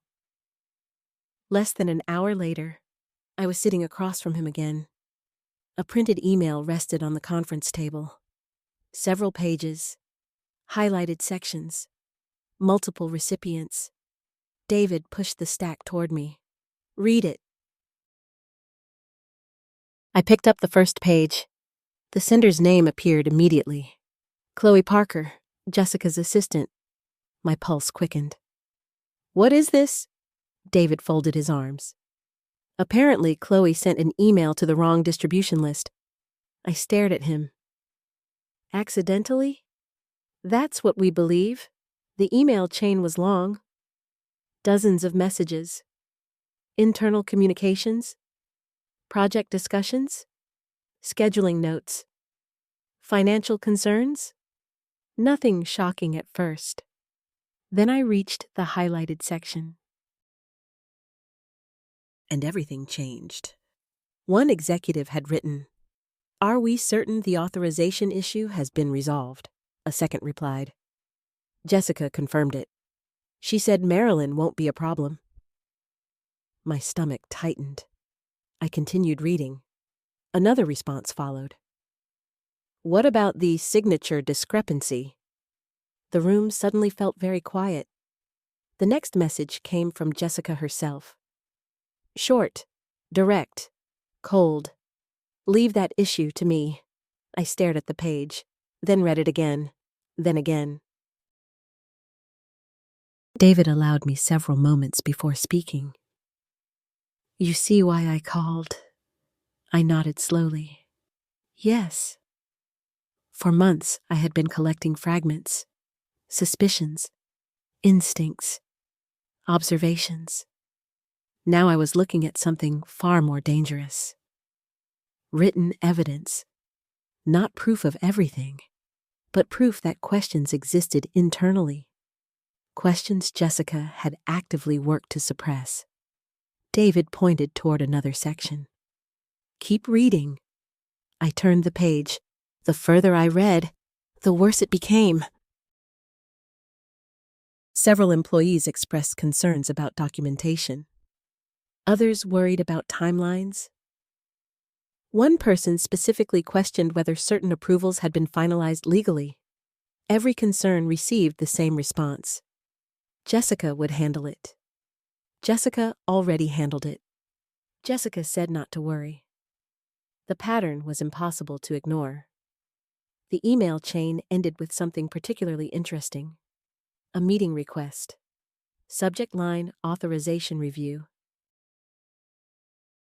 Scheduled for the following week. Canceled less than 2 hours later. No explanation. No follow-up. Nothing. I slowly placed the papers down. "How did this get out?" David leaned back. The email was mistakenly sent to several external contacts. I frowned. "That's a serious mistake." Exactly. The mistake had already created consequences. Investors were asking questions. Lawyers were reviewing documents. People were beginning to look more closely. Very closely. And that was bad news for Jessica. The truth about deception is simple. The lie itself is rarely what destroys someone. The investigation does. Because once people start looking, They usually find more than expected. Over the next week, the atmosphere around Harper Ridge began changing, subtly at first, then more noticeably. Several local business publications delayed articles about the project. One investor postponed a funding commitment. A planned announcement disappeared from the company website. Small developments, but meaningful ones. The confidence surrounding Jessica's project was weakening. Not collapsing, not yet, but weakening. Then something unexpected happened. I ran into Chloe Parker, not at Jessica's office, not at an event, at a grocery store. Pure coincidence. At least I assumed it was. She noticed me first. For a brief second, panic flashed across her face. Then guilt. Then something else. Relief. I recognized that emotion immediately. It was the expression people wear when they're carrying a burden too heavy to keep holding. She approached slowly. Mrs. Harper. Hello, Chloe. She glanced around the aisle, making sure nobody was nearby. Then she lowered her voice. I'm sorry. The words surprised me. For what? Her eyes filled with emotion. For a moment, I thought she might cry. Instead, she swallowed hard. You didn't deserve any of this. My heart began beating faster. What exactly didn't I deserve? Chloe immediately looked terrified. The fear was genuine, raw, powerful. She realized she had already said too much. I shouldn't have said anything. Chloe, she shook her head. No. I took a step closer. You know something? Her eyes dropped toward the floor. Silence. Then she whispered, I know more than I want to. The statement hit me like a hammer. Before I could respond, she hurried away, leaving her shopping cart behind, leaving her groceries behind, leaving me standing alone with 100 unanswered questions. That night, I called David. When I described the encounter, he wasn't surprised. Pressure. What? People crack under pressure. He sounded thoughtful, especially when they know something is wrong. I thought about Chloe's face. The guilt. The fear. The exhaustion. David was right. She looked like someone carrying a secret she no longer wanted. And that meant the situation inside Jessica's organization was deteriorating faster than anyone realized. A few days later, another development occurred, this one much closer to home. Emily showed up at my house unexpectedly. The moment I opened the door, I knew something was wrong. Her eyes were red. She'd been crying. Emily. Without saying a word, she hugged me, tightly. The kind of hug people give when they're trying not to fall apart. I guided her inside. What happened? She sat quietly for several seconds. Then she finally spoke. Mom and Dad had another fight. My heart sank. Worse than usual, Emily nodded. Much worse. I waited. Eventually, she continued. They were screaming. That alone was unusual. Jessica cared deeply about appearances, even inside her own home. Losing control wasn't typical for her. What were they fighting about? Emily hesitated. I don't know exactly. Her voice trembled. But I heard Mom say something. I leaned forward. What? Emily looked down at her hands, then repeated the sentence. word for word. If people would just stop digging, none of this would be happening. The room went silent. I felt a chill run through me, because innocent people rarely complain about investigations. They welcome them. Only guilty people fear people digging. Only guilty people panic when questions begin. Emily wiped her eyes. I'm scared. I moved beside her and wrapped my arms around her shoulders. I know. And I did know. Not just because of the argument, because for the first time, the consequences were spreading beyond Jessica, beyond business, beyond money. Emily was being hurt. Ryan was unraveling. Employees were panicking. Investors were questioning everything. The damage was no longer contained. It was expanding. And somewhere in the center of it all stood Jessica, still trying to hold together a story that was falling apart piece by piece. As I sat with my granddaughter that evening, I couldn't stop thinking about something David had said. The lie isn't what destroys people. The investigation does. Because once people start asking questions, they rarely stop after the first answer. And judging by everything happening around us, a lot of people had started asking questions. 3 days after Emily came to my house in tears, she returned. This time, she wasn't crying. That worried me even more.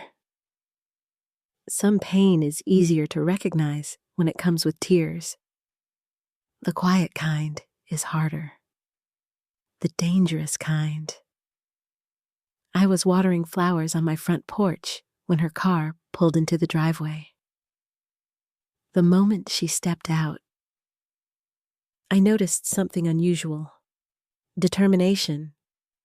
She looked nervous, but underneath the nervousness was purpose, as if she had made a decision, as if she had crossed an invisible line. Hi, Grandma. Hi, sweetheart. She hugged me, then immediately asked a question. Can we talk somewhere private? My stomach tightened. Of course. We went inside. Neither of us spoke until we were seated at the kitchen table. The same table where Robert and I had spent decades discussing life. The same table where I had recently spent countless hours sorting evidence. Emily noticed the folders, the notes, the documents. She stared at them for several seconds. Then she looked directly at me. You know something's wrong? It wasn't a question. It was a statement. I considered pretending otherwise. But she deserved honesty. Yes, Emily nodded slowly. I thought so. For a moment, silence settled between us. Then she took a deep breath. Grandma. Her voice trembled. I think I know part of what's happening. Every nerve in my body suddenly felt alert. I remained calm, at least outwardly. What do you mean? Emily looked down at her hands. They've been fighting for months. I listened carefully. At first, I thought it was normal. She swallowed hard. But then, I started hearing things. What things? Emily hesitated, as though saying the words out loud made them more real. Money. The answer didn't surprise me, but hearing it from her still hurt. Mom keeps talking about money? She paused. And paperwork? Another pause. And you? I felt my chest tighten. What about me? Emily's eyes filled with sadness. She talks about you like you're a problem. The words landed harder than I expected. Not because they were new, because hearing them from my granddaughter made them impossible to ignore. For a moment, neither of us spoke. Then Emily continued, "Grandma, I didn't want to get involved." "I know. I really didn't." I reached across the table and squeezed her hand. "You don't have to explain." But she shook her head. "Yes, I do." Tears formed in her eyes. "Because I think I already got involved." The statement sent a chill through me. "What happened?" Emily stood up. Without a word, she walked to her backpack. Then she pulled out a small device. A memory card. My heartbeat immediately accelerated. "What is that?" Emily returned to the table. "Our security camera backup." For several seconds, I simply stared at it. The significance didn't fully register.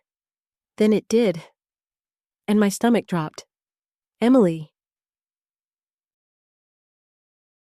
Her voice became barely a whisper. "I wasn't trying to spy on anyone. I know. I just... She looked away. After all the fighting started, I kept checking recordings because I thought maybe someone was breaking into the house. The innocence of that explanation broke my heart.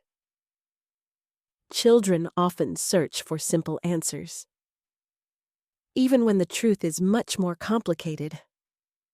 "What did you find?" Emily's hands shook slightly. "A conversation?" The room felt smaller, quieter, heavier. A conversation between who? My parents. The answer didn't surprise me. But what came next did. Emily's voice cracked. "I wish I hadn't heard it." A knot formed in my stomach. "What was said?" Emily wiped her eyes. Then she looked directly at me. "Mom admitted things." The air seemed to leave the room. "Admitted what?"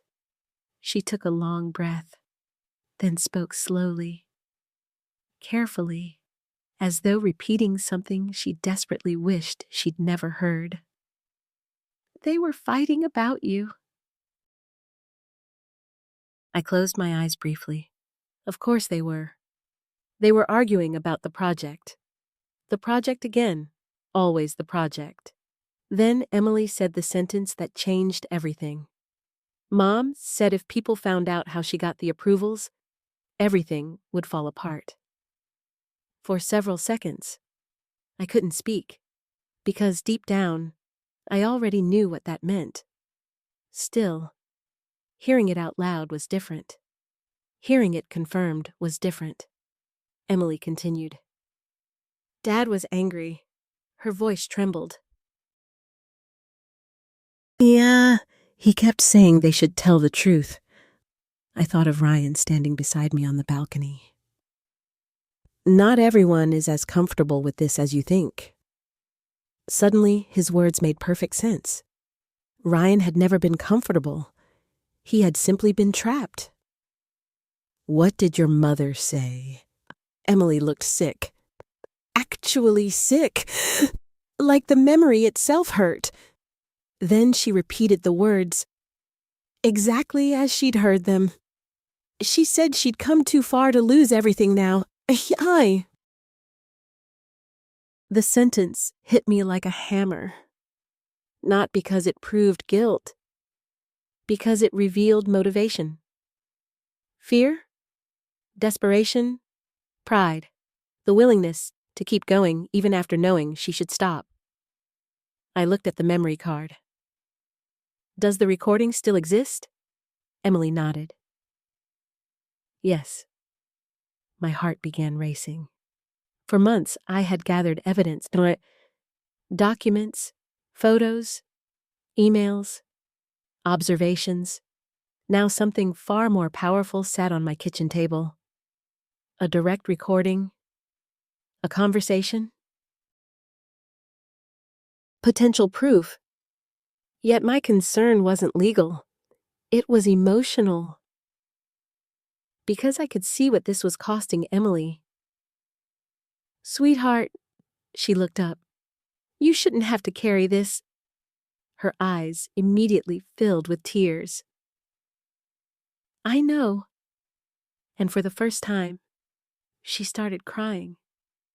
Not dramatic crying, not loud crying, the quiet kind, the kind that comes after holding everything inside for too long. I moved beside her and wrapped my arms around her. She buried her face against my shoulder. "I don't want my family to fall apart." The sentence nearly broke me. Because unlike Jessica, Emily still saw family as something worth protecting, even after everything, especially after everything. We sat there for a long time. Eventually her tears slowed, then stopped. Finally, she pulled away. There was something else. My pulse quickened again. "What?" Emily looked uncomfortable, almost embarrassed. Then she said something I never expected. "Mom mentioned your signature." The room went silent. Cold. Terribly silent. What exactly did she say? Emily thought carefully, trying to remember. Then she repeated it. "Nobody can prove anything about the signature." My blood ran cold. Not because it was a confession, because it was close enough. Very close. Close enough to reveal fear. Close enough to reveal awareness. Close enough to reveal that Jessica knew exactly what people were beginning to investigate. I stared at the memory card again. Then at Emily. Then back at the card. The truth was finally emerging, not through confrontation, not through revenge, not through public accusations, through pressure. Pressure that was slowly forcing everyone around Jessica to reveal pieces of the story. Ryan, Chloe, investors, employees, and now Emily. Each person carried a fragment. Together, those fragments were beginning to form a complete picture. As evening approached, Emily prepared to leave. Before walking out the door, she stopped, turned toward me, and asked a question. One I'll never forget. "Grandma?" "Yes. If Mom did something wrong, her voice trembled. "Can she ever fix it?" I looked at my granddaughter. Really looked at her. A young girl caught between love and truth. A child desperate for hope. And in that moment, I understood something important. This story wasn't really about property, or money, or signatures. Not anymore. It was about choices. The choices people make when they're afraid. And whether they find the courage to face the consequences. I gently squeezed Emily's hand. "People can fix a lot of things." She nodded slowly. "What if they waited too long?" I thought of Jessica. The lies. The manipulation. The months of deception. Then I gave the only honest answer I had. That depends on whether they're willing to tell the truth. As Emily drove away, I stood on the porch watching her disappear down the street. Then I looked back toward my house, toward the kitchen table, toward the memory card waiting inside. For months, I had been searching for proof. Now proof was beginning to find me. And something told me the next chapter of this story would change everything. The morning after Emily gave me the memory card, I sat alone in my kitchen and thought about my daughter. Not the woman Jessica had become. The little girl she used to be. The child who slept with a stuffed rabbit until she was 12. The teenager who cried when she got her first rejection letter from a college. The young woman who once called me 3 times a day because she wanted advice about everything. Somewhere between then and now, we had lost each other. The question that haunted me wasn't how. It was why. Because despite everything I had discovered, one truth remained difficult to accept. People rarely become villains overnight. The worst choices often begin with wounds that never healed. That realization stayed with me later that afternoon when I met David Reynolds again. This time, we reviewed the recording Emily had provided. The audio quality wasn't perfect, but it was clear enough. Ryan's voice, Jessica's voice, an argument, tension, fear, fragments of truth.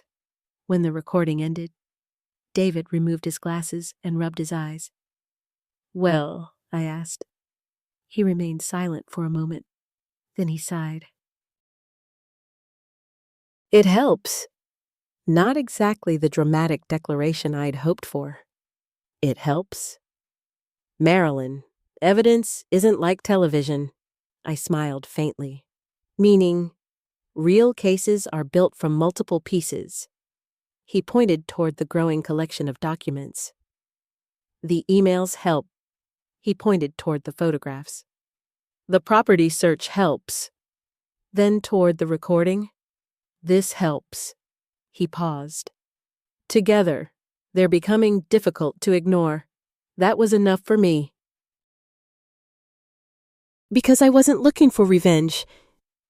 I wasn't trying to destroy Jessica. I simply wanted the truth to survive.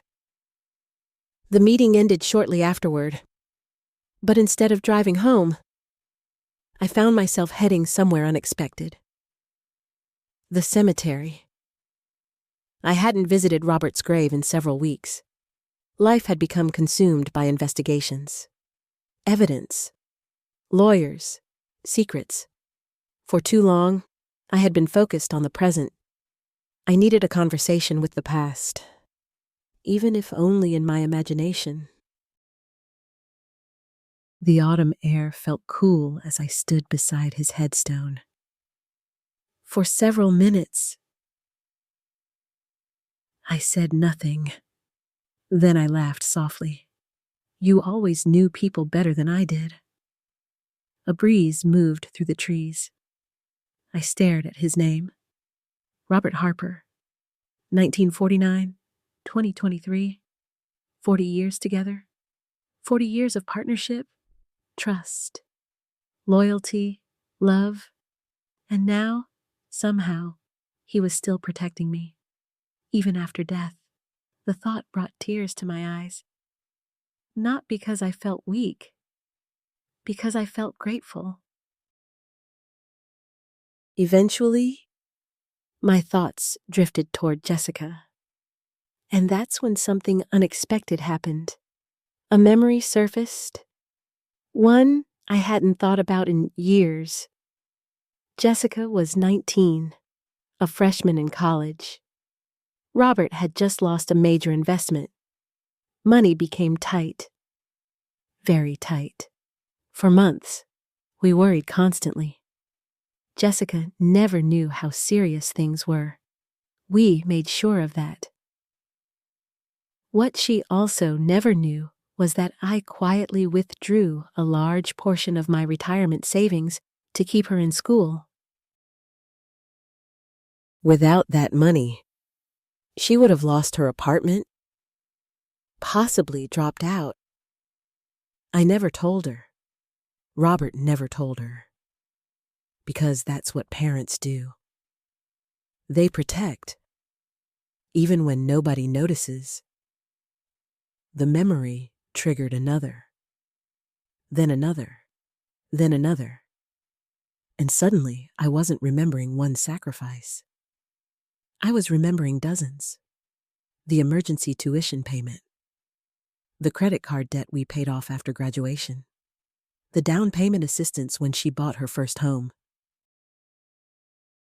The months Robert worked overtime while hiding his exhaustion. The vacations we skipped. The opportunities we postponed. The dreams we delayed. All for Jessica, not because she demanded it, because we loved her. A painful realization settled over me. Jessica knew some of those sacrifices, but not all of them. And the ones she knew about, she often misunderstood, especially after Robert died. In her mind, certain events had become proof that we held her back, controlled her, limited her. The reality was very different.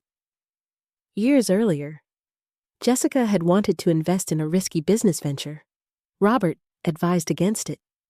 She interpreted that as a lack of faith. Months later, the business collapsed. The investors lost everything. Robert had saved her, but she never saw it that way.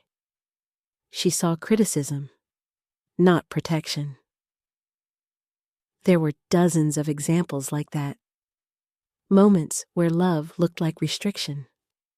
Moments where caution looked like control. Moments where guidance felt like interference. The more I reflected, the clearer something became. Jessica wasn't motivated entirely by greed. Greed was part of it. Pride was part of it. Fear was part of it. But beneath everything existed something older. Resentment. Years of resentment. Years of believing she had succeeded despite us rather than because of us. That distinction mattered, because it explained something I hadn't understood before. Why she needed me to become the villain. The answer was painfully simple. If I was the villain, then she never had to feel guilty. If I was controlling, then her rebellion became justified. If I was unstable, then her actions became necessary. If I was the problem, then she never had to confront her own choices. The realization hurt, not because it excused her behavior, because it humanized it. And humanizing someone's mistakes is often more painful than condemning them. Several days later, I received confirmation that my instincts were correct. The confirmation came from an unexpected source, Ryan. He called me. The conversation lasted less than 10 minutes, but it changed everything. His voice sounded exhausted, not physically, emotionally, like a man carrying a burden he could no longer support. Marilyn, Ryan. A long silence followed. Then he spoke. I owe you an apology. I closed my eyes. Part of me had been expecting this. Still, hearing it felt significant. For what? His answer came immediately. For staying quiet? The honesty startled me. What do you mean? Another pause. Then he said something I would never forget. Some of us knew things were wrong long before we admitted it. The words hung heavily between us.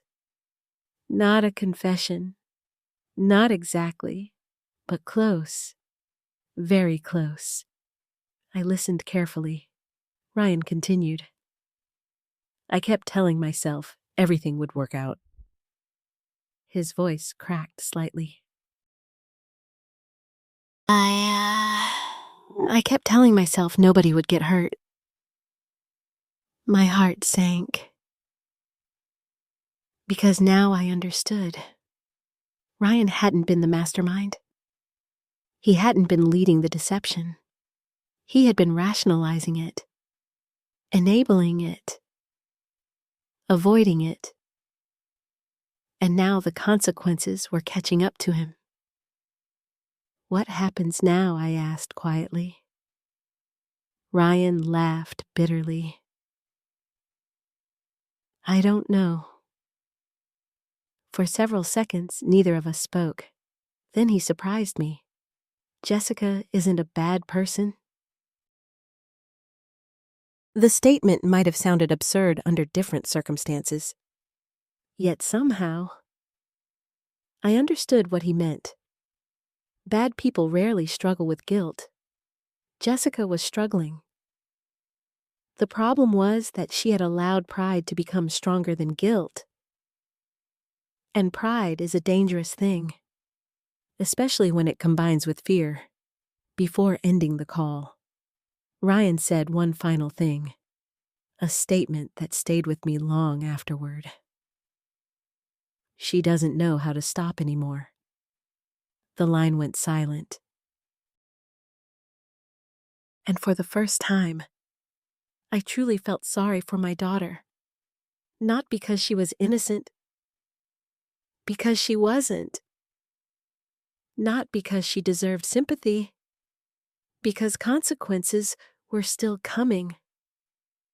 I felt sorry for her because somewhere along the way, she had become trapped inside her own lies. And now those lies were collapsing around her. The tragedy wasn't simply that she had deceived people. The tragedy was that she had convinced herself the deception was necessary.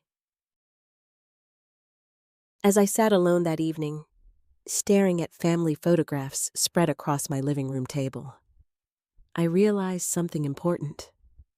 This story had never been about property, or signatures, or trusts. Those were symptoms.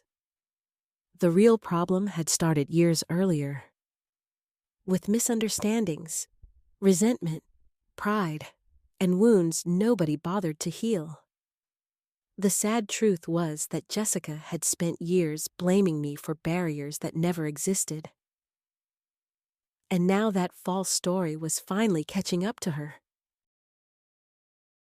The only question remaining was whether she would face the truth before it destroyed everything she loved.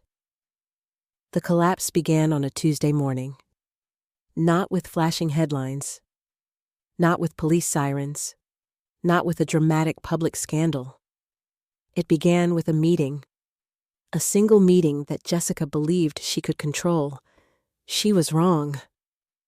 3 days before the meeting, David Reynolds called me. His voice carried a calm confidence I hadn't heard in months. "They've requested a formal review." I immediately knew who they were. The investors, the attorneys, the people who had finally started asking difficult questions. What kind of review? A comprehensive one. My pulse quickened. And Jessica agreed. David laughed quietly. "I don't think she had much choice." That answer told me everything. The pressure had finally become impossible to ignore. The emails, the discrepancies, the growing concerns, the delayed investments, the nervous partners.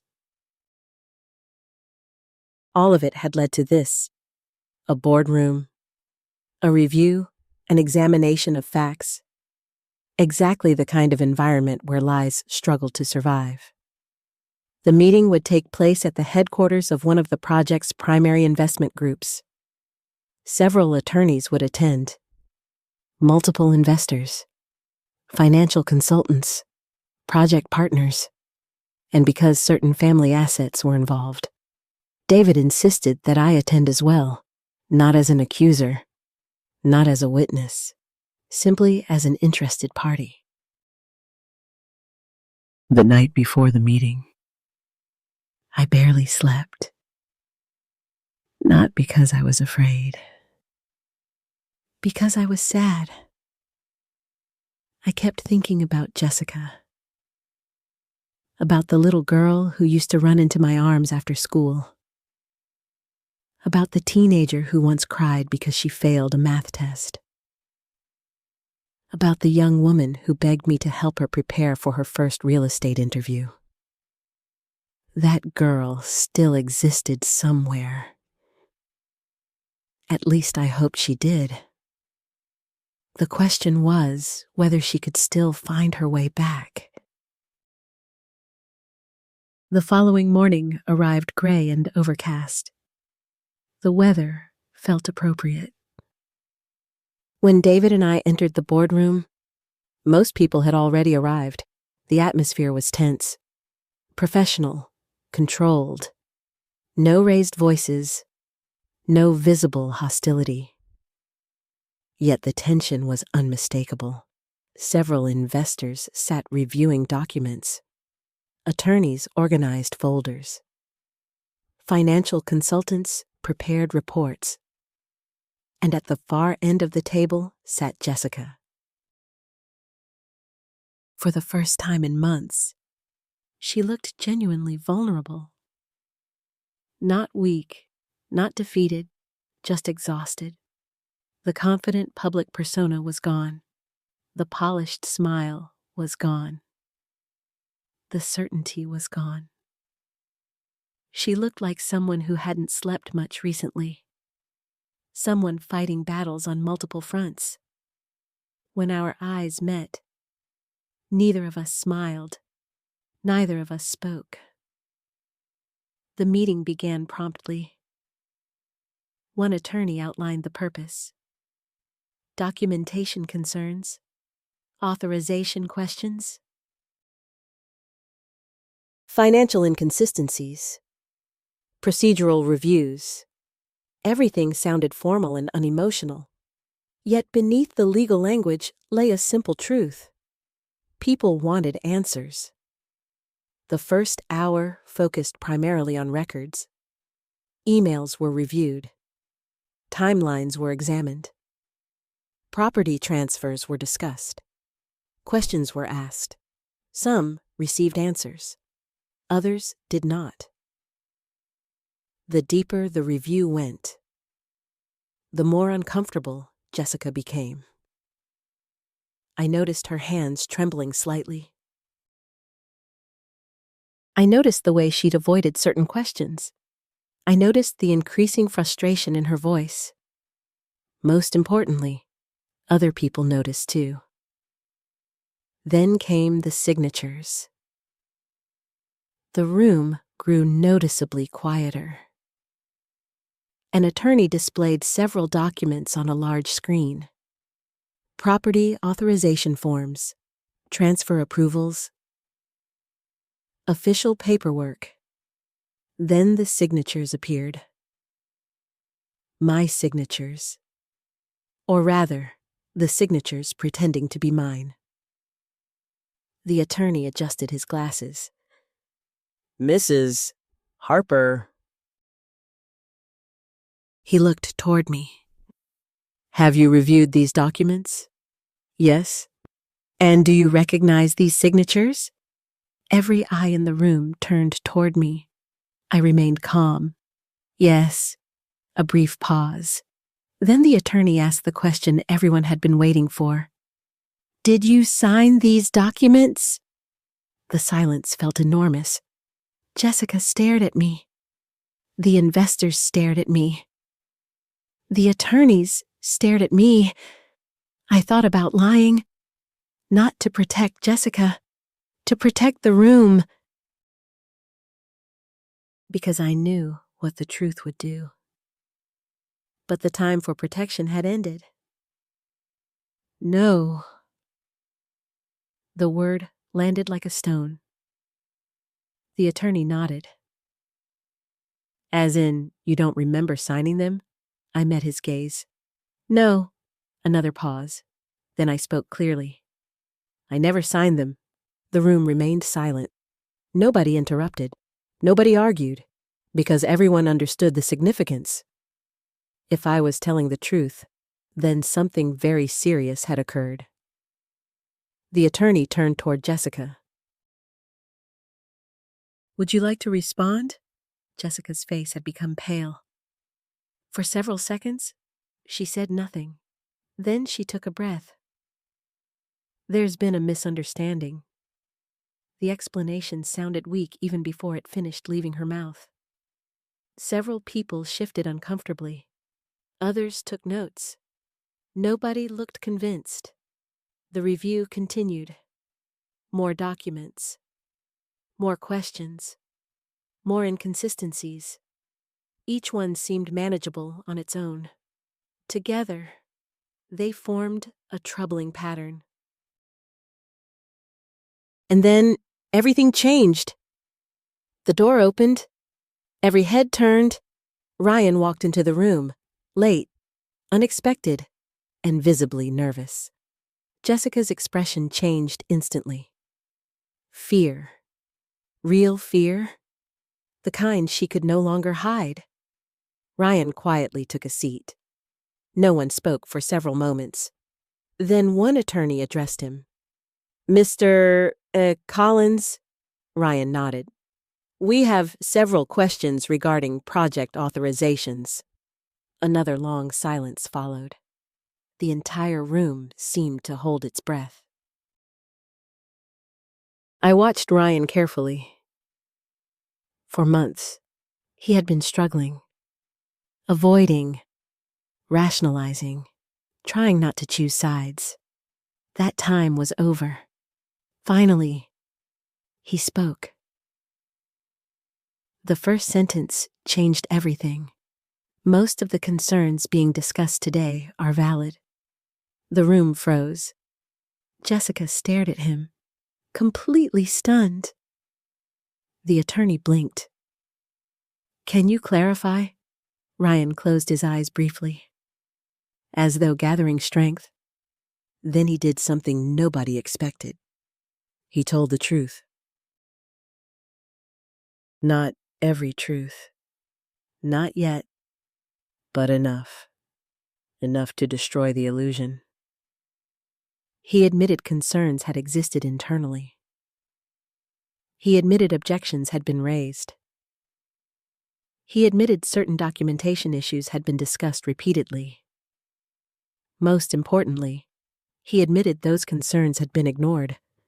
The room erupted into activity. Attorneys began taking notes. Investors exchanged stunned looks. Questions came rapidly. Ryan answered carefully, honestly, reluctantly, but honestly. Jessica looked as though the ground beneath her had disappeared. Because in many ways, it had. For months, she had controlled the narrative. Now she no longer could. Then came the final blow. The one nobody saw coming. Another attorney opened a folder. Inside were printed emails. The same email chain Chloe had accidentally distributed. The attorney placed the documents on the table. One highlighted sentence stood out immediately. Leave that issue to me. The room became silent once more.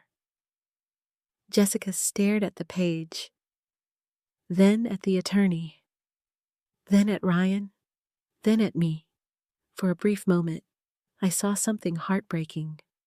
Not anger, not arrogance, defeat. The realization that the story she had spent months protecting could no longer survive. The meeting continued for another hour. But the outcome had already been decided. Investors suspended funding. Independent audits were authorized. Additional reviews were scheduled. Legal investigations expanded. Everything Jessica had fought to avoid was now unavoidable. As people slowly began leaving the boardroom, nobody celebrated. Not even me. Because victory didn't feel like victory. It felt like loss. A family loss. A personal loss. A human loss. Jessica remained seated long after everyone else stood. staring at the table, staring at the documents, staring at the consequences of her own choices. Eventually, she looked up. Our eyes met. For several seconds, neither of us spoke. Then she whispered something so quietly that only I could hear. I never thought it would go this far. The sadness in her voice was genuine. And for the first time in a very long time, I believed her. Because people rarely plan their own destruction. They simply keep making small compromises until destruction becomes inevitable. As David and I left the building, I glanced back one final time. Jessica was still sitting alone. And for the first time since this nightmare began, she no longer looked powerful. She looked lost. The weeks after the boardroom meeting felt strangely quiet. Not peaceful, just quiet, like the silence that follows a storm. The kind of silence where people walk through the damage trying to understand what remains. News traveled quickly, not through headlines, not through television reports, through professional circles, business communities, investors, attorneys. People talk when large projects suddenly stop moving.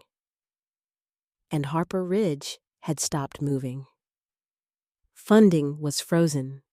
Audits were underway. Several partnerships were suspended. Questions continued multiplying. Every answer seemed to create 3 new questions. Jessica's carefully constructed image began unraveling. Not overnight. Gradually, one thread at a time. An investor withdrew. A consultant resigned. A development partner stepped away. Local publications stopped celebrating her success and started reporting uncertainty. The consequences weren't dramatic. They were worse. They were real, for years. Jessica had built her reputation brick by brick. Now those same bricks were falling away. The hardest part was watching Emily. More than anyone else, she carried the emotional weight of everything. She loved her mother. She loved her father. And she loved me. There were no winners from her perspective. Only people she cared about hurting one another. One Saturday afternoon, she sat with me on the back porch. The same porch where we had spent countless hours talking about school, friends, and dreams. This time, the conversation felt heavier. Older somehow. Do you think Mom hates you? The question surprised me. No. Emily looked unconvinced. Then why did all this happen? I stared out toward the trees. How do you explain complicated adult mistakes to a 16-year-old? The truth was complicated. But the answer wasn't. Because people sometimes convince themselves they're right when they're actually scared. Emily considered that. You think Mom was scared? Very. She frowned. She never looked scared. I smiled sadly. Some people hide fear behind confidence. Emily nodded slowly, as though a puzzle piece had finally clicked into place. A few days later, I received a call I had been expecting. Jessica. The first direct call since the boardroom meeting. The first call since everything had begun falling apart. I stared at the phone for several seconds before answering. Hello! Silence. Then her voice. Quiet. Tired. Mom! I almost didn't recognize her. The confidence was gone. The arrogance was gone. The performance was gone. Only exhaustion remained. "What do you need, Jessica?" A long pause followed. Then came the words I never thought I'd hear. "I'm sorry." The sentence hung between us. Not because it solved anything, because it mattered. For months, every conversation had been built on excuses, deflections, manipulation, justifications. This was different. "I know that doesn't fix anything."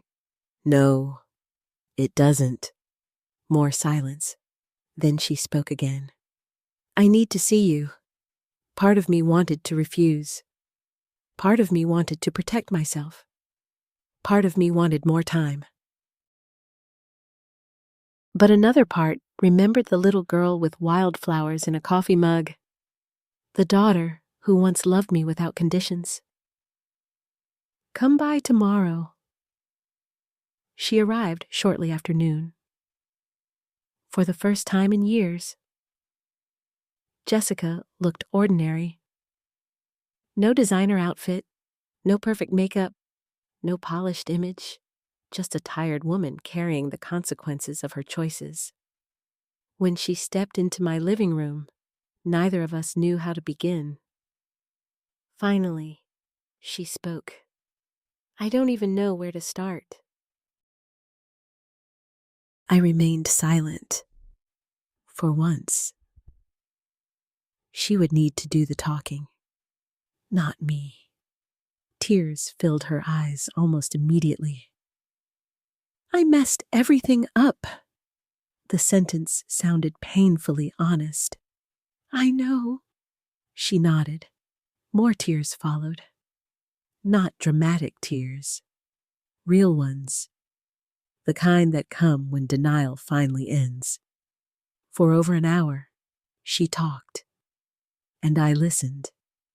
She admitted far more than I expected. Not every detail. Not every mistake.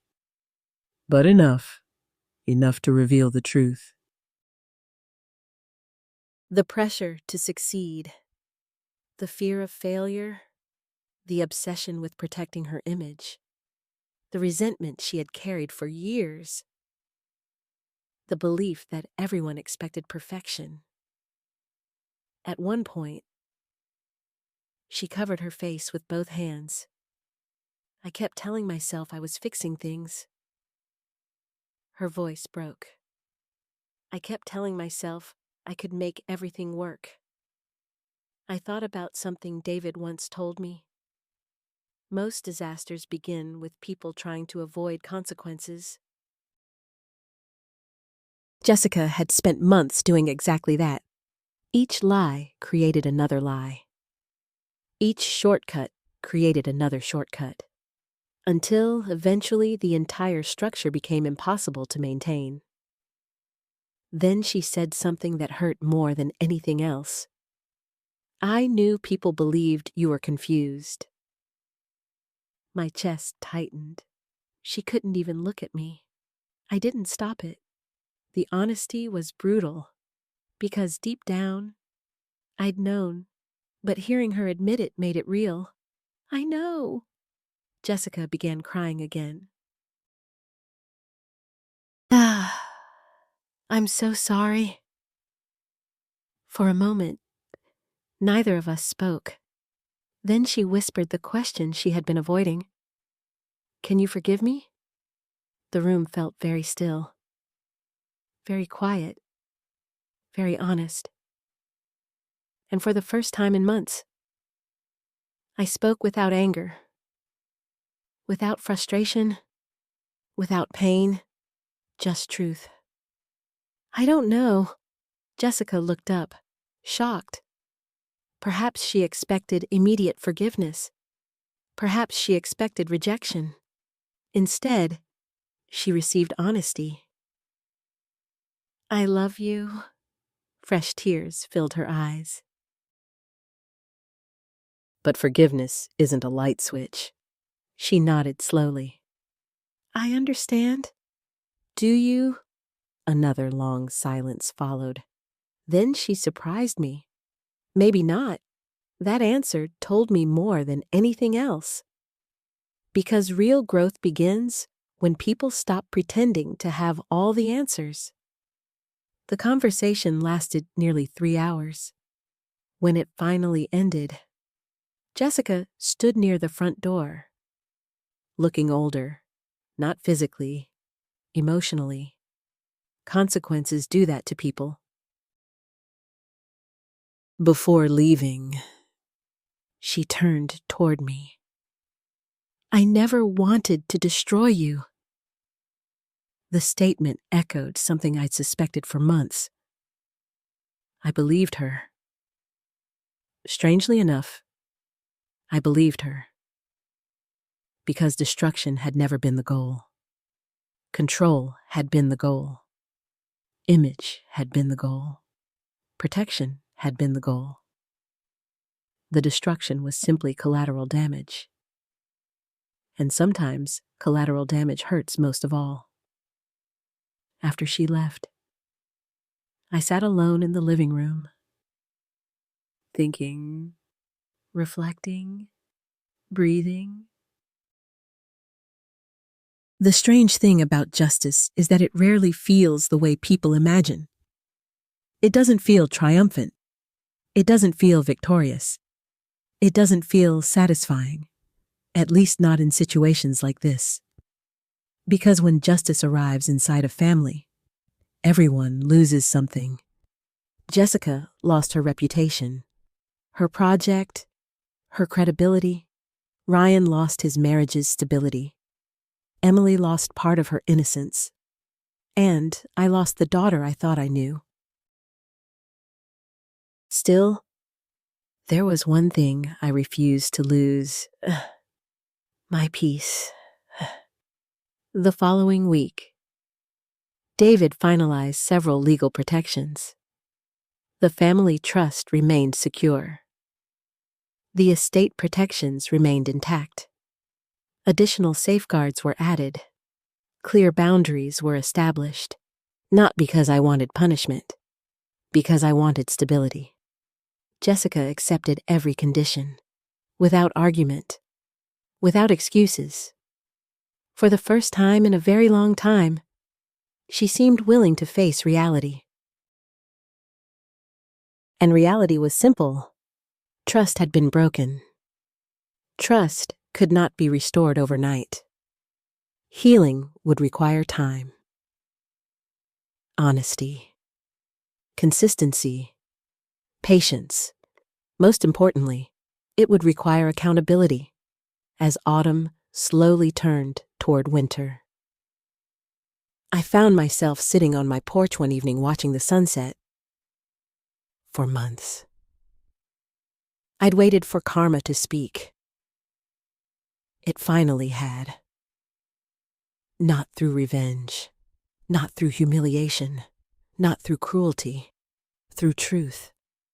And truth had done what I never could. It forced everyone to stop pretending. A year later, my life looked completely different. Not because I had won, not because Jessica had lost, because I finally understood something I should have learned much earlier. Peace is not something that happens to you. It's something you choose. 6 months after the Harper Ridge project collapsed, I sold my house. Not because I needed to, not because I was forced to, because I was ready. The house held beautiful memories. Robert's laughter.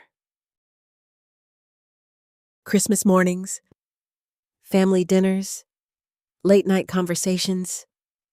40 years of life. But it also held reminders of pain, and I wanted a fresh beginning. So, I purchased a small lakeside cottage about 40 minutes outside Columbus.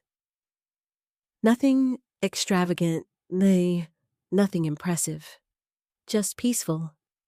The kind of place where mornings begin with birds instead of traffic. The kind of place where sunsets feel personal. The the kind of place where silence feels comforting instead of lonely. On the day I moved in, I carried one box into the living room and immediately started crying. Not from sadness, from relief. For the first time in years, I felt light. The constant tension was gone. The investigations were finished. The legal reviews were completed. The endless uncertainty had ended. Life finally felt simple again. David Reynolds remained involved long enough to finalize the last details surrounding the trust and estate protections. Everything was secure. Everything was transparent. Everything was documented properly. The irony wasn't lost on me. The thing Jessica had spent months trying to control remained exactly where it had always been. Protected, safe, untouched. All that destruction, all that pain, and in the end, she gained nothing, except consequences. Yet surprisingly, consequences turned out to be exactly what she needed. About 3 months after our conversation in my living room, Jessica started therapy. At first, I wasn't sure it would matter. Years of resentment don't disappear quickly. Neither does pride. But slowly, something began changing. The changes weren't dramatic. They rarely are. Instead, they appeared in small moments. A more honest conversation. A more sincere apology. A greater willingness to listen. Less defensiveness. Less blame. More accountability.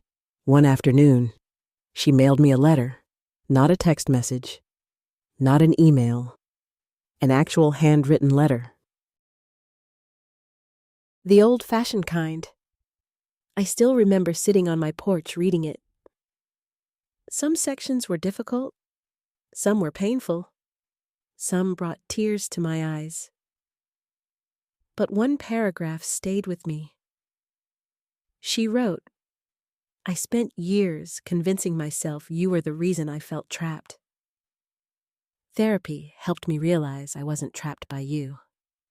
I was trapped by my own fear of failure." I read that sentence at least 5 times, because it revealed something important. For the first time, Jessica was examining herself instead of everyone else. For the first time, she wasn't looking for a villain. She was looking for truth. And truth changes people. Not instantly, but permanently. Emily visited often. More often than ever. Sometimes she came for weekends. Sometimes she simply stopped by after school. Sometimes we sat on the dock for hours doing absolutely nothing. Those became my favorite days. The crisis had changed her, too. She seemed older, wiser, more thoughtful. One evening, as we watched the sun disappear across the lake, she asked a question. "Do you think everything happened for a reason?" I smiled. "I don't know," she laughed. "That's not very inspirational." "No," I laughed too. "It's just honest." We sat quietly for a moment. Then I continued, "I don't think pain happens for a reason." She looked at me curiously. "What do you mean?" "I think pain happens because people make choices." Emily nodded. Then she asked another question. "Then where does the meaning come from?" I looked across the water. Thinking, reflecting, remembering, finally, I answered. "The meaning comes from what we do afterward." Emily smiled, and somehow I knew she understood. Jessica and I never returned to the relationship we once had. Some people might consider that sad. I don't, because healing doesn't always mean returning to what existed before. Sometimes Healing means creating something new, something healthier, something more honest. For a long time, I believed forgiveness required forgetting. I was wrong. Forgiveness and memory can coexist. I still remember every painful moment, the lies, the rumors, the humiliation, the betrayal, but I no longer carry them like weapons. I carry them like lessons. There is a difference. One spring afternoon, nearly a year after everything happened, Jessica visited the cottage. We sat together on the porch overlooking the lake. For a while, neither of us spoke. Then she surprised me. "Do you know what I regret most?" I looked at her. "What?" She stared at the water. "I spent so much energy protecting an image that I forgot to protect the people I loved." The honesty in her voice was unmistakable. And for the first time, I saw not the successful realtor, not the frightened woman from the boardroom, not the daughter who betrayed me. I simply saw Jessica, a flawed human being trying to become better. The same thing all of us are trying to do. A few minutes later, she asked a question. One final question. "Why didn't you fight me?" I smiled. Because after everything, the answer was simple. I did fight. She frowned. "No, you didn't?" "Yes, I did." Jessica looked confused. So I explained. "I just chose a different weapon." She remained silent, waiting. I looked toward the lake, toward the calm water, toward the peaceful life I'd built. Then I finally answered. "I chose the truth." Tears filled her eyes, and this time, neither of us looked away. Today, when people ask about my daughter, I don't tell them the whole story, not because I'm ashamed, because some stories belong to the people who lived them. What I do tell them is this: life has a strange way of revealing character. Eventually, every mask becomes too heavy. Every lie becomes too complicated. Every secret becomes too expensive. And when that moment comes, truth doesn't need help. Truth speaks for itself. That is exactly what happened in my family. Jessica spent years worrying that I was too emotional, too outspoken, too dramatic. In the end, I stopped arguing. I stopped defending myself. I stopped trying to convince people, and something remarkable happened. The truth did all the work for me. Karma didn't arrive with revenge. It arrived with consequences. And those consequences gave my daughter something she desperately needed: a chance to become honest. As for me, I gained something too. Not victory, not vindication, peace. And after everything we'd been through, peace was more than enough. Sometimes the greatest strength isn't speaking louder. It's knowing when to stop arguing and let the truth reveal itself. For a long time, I believed I needed to defend myself every time someone misunderstood me. I thought silence meant weakness. I thought staying quiet meant surrendering. But life taught me something very different. Not every accusation deserves a response. Not every insult deserves a battle. And not every betrayal should be met with revenge. There are moments when people become so committed to their own version of reality that no explanation will change their minds. In those moments, exhausting yourself trying to win the argument often causes more damage than the argument itself. What ultimately exposed the truth in my story wasn't anger. It wasn't retaliation. It wasn't humiliation. It was patience. The truth has a remarkable quality. It may move slowly, but it rarely stays hidden forever. This story is also a reminder that love and boundaries can exist together. Loving someone does not require accepting harmful behavior. Forgiveness does not mean forgetting. Compassion does not mean abandoning accountability. Sometimes, the most loving thing we can do is allow people to face the consequences of their choices. Growth often begins there. And finally, if you've been hurt by someone you love, remember this: their choices do not define your worth. Their misunderstanding does not change the truth about who you are. Your peace is valuable. Protect it. Choose it. And never let someone else's fear convince you to doubt your own reality. If this story touched your heart, I'd love to hear your thoughts. Have you ever stayed silent and watched the truth reveal itself?